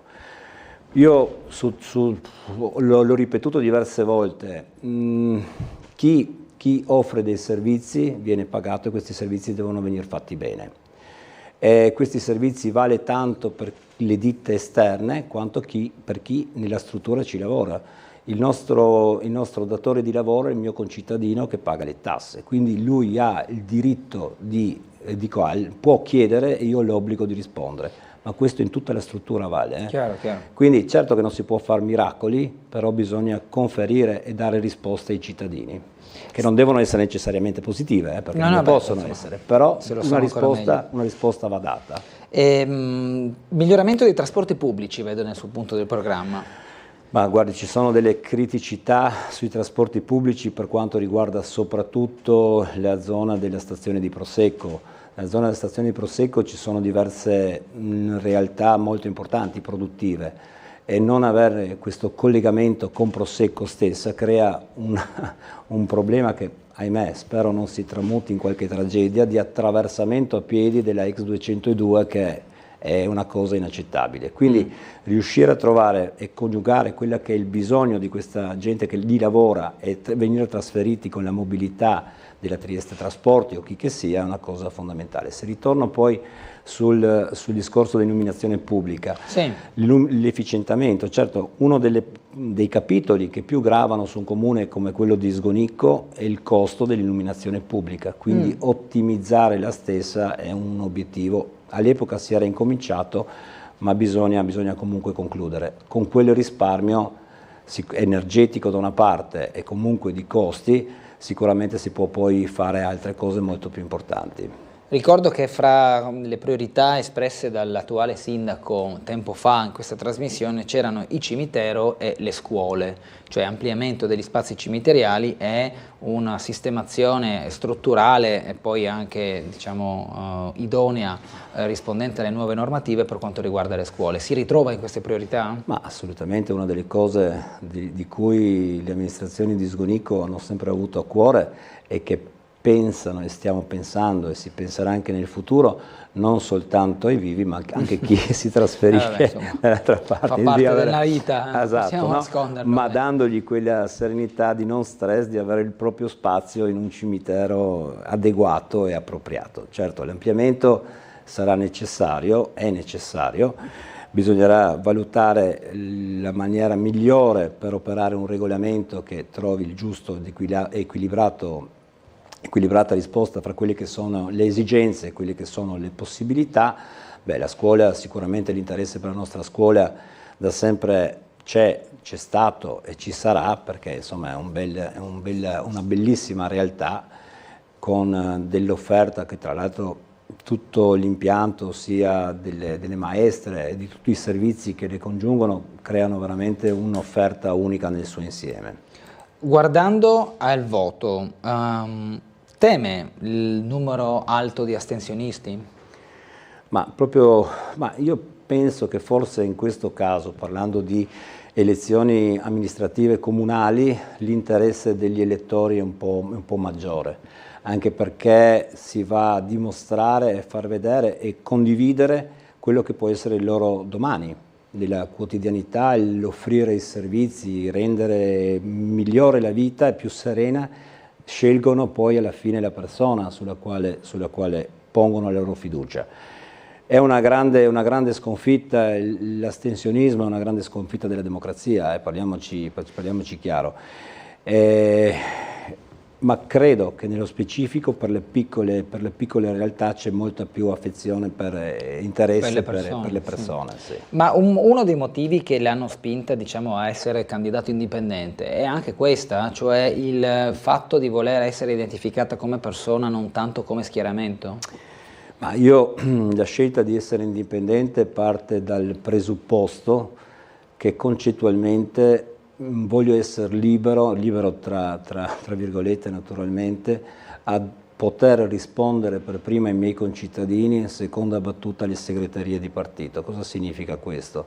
Che non devo sentirmi vincolato da strani non so, impegni di partito. Di coalizione forse. Ma sì, ma di coalizione ci sta, come no, ci sta, però devi avere la priorità. Le priorità per me sono i miei concittadini che devono avere le risposte.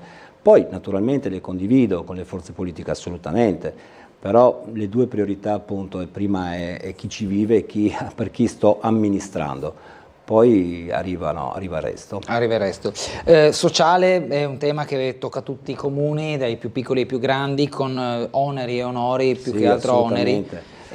Ma è necessario per garantire questo tipo di servizio, anche perché la popolazione invecchia un po' in tutta Italia, non parliamo solo di Sgonico o di Trieste, e quindi bisogna calibrare i servizi anche in base a quello che veramente serve oggigiorno.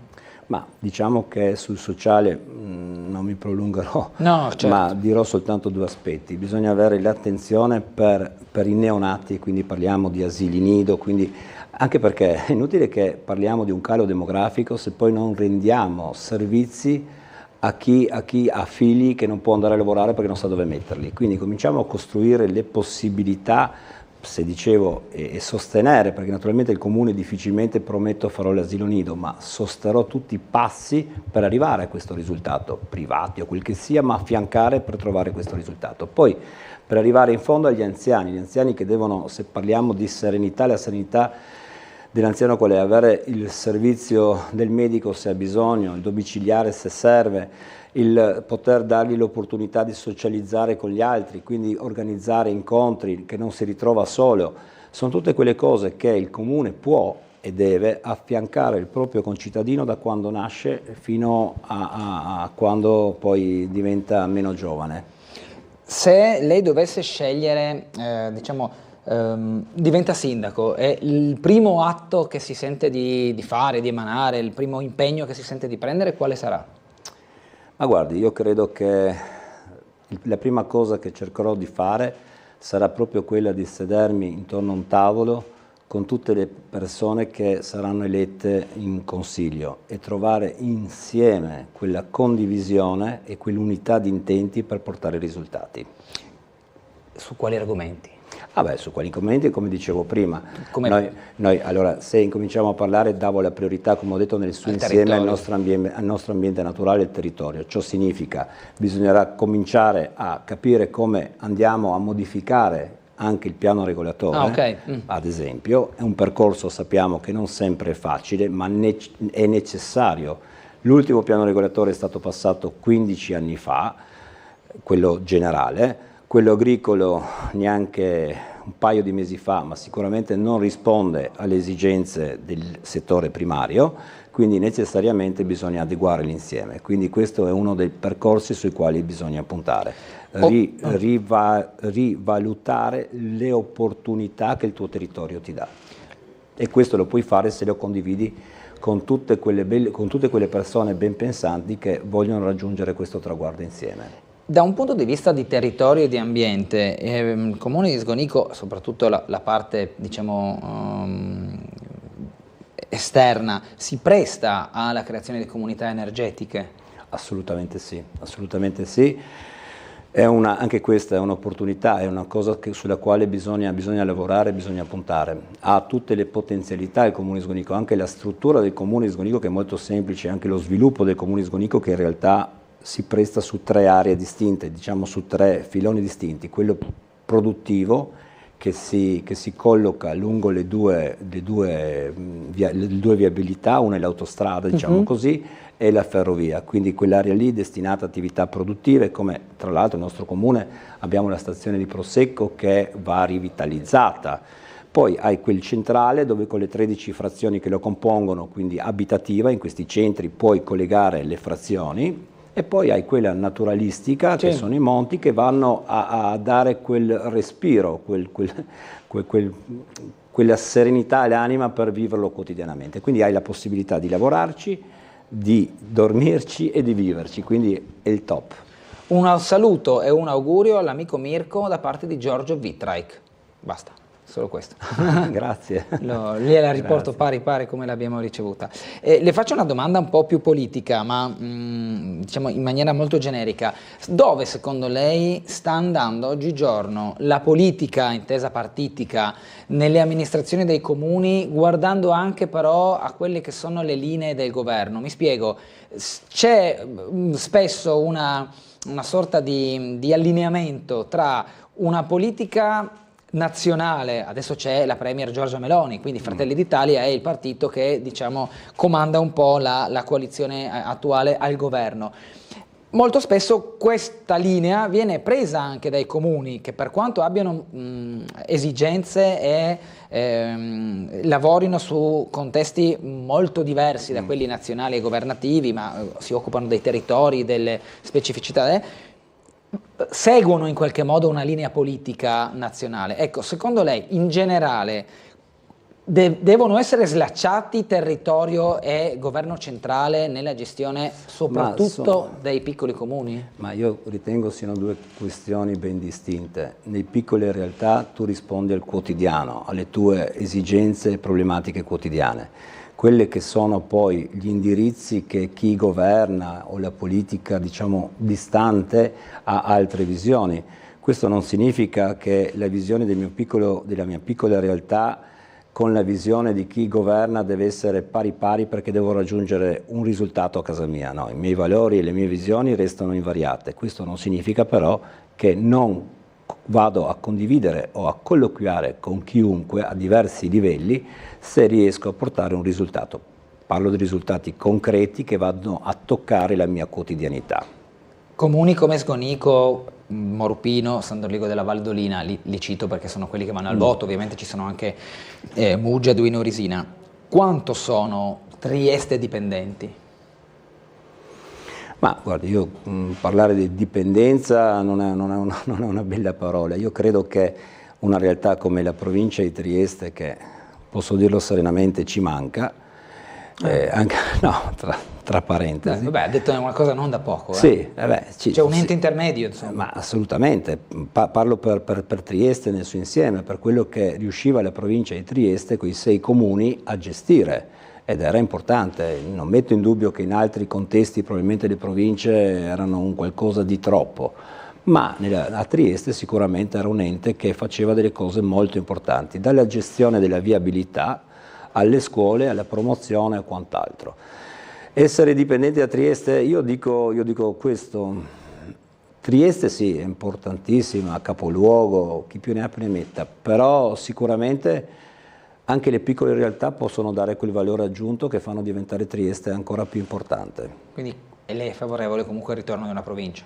Ma io sì, un ente che sia un ente intermedio, che dia la possibilità di ottimizzare diversi servizi. Ringrazio nuovamente Mirko Sardoc per essere stato con noi questa mattina, candidato, lo ripetiamo, con Squadra in Comune per Sgonico, ovviamente per il comune di Sgonico. Grazie per essere stato con noi, una buona giornata e un buon lavoro. Grazie a lei. Ci fermiamo qui, grazie a tutti per averci seguiti anche questa mattina, arrivederci.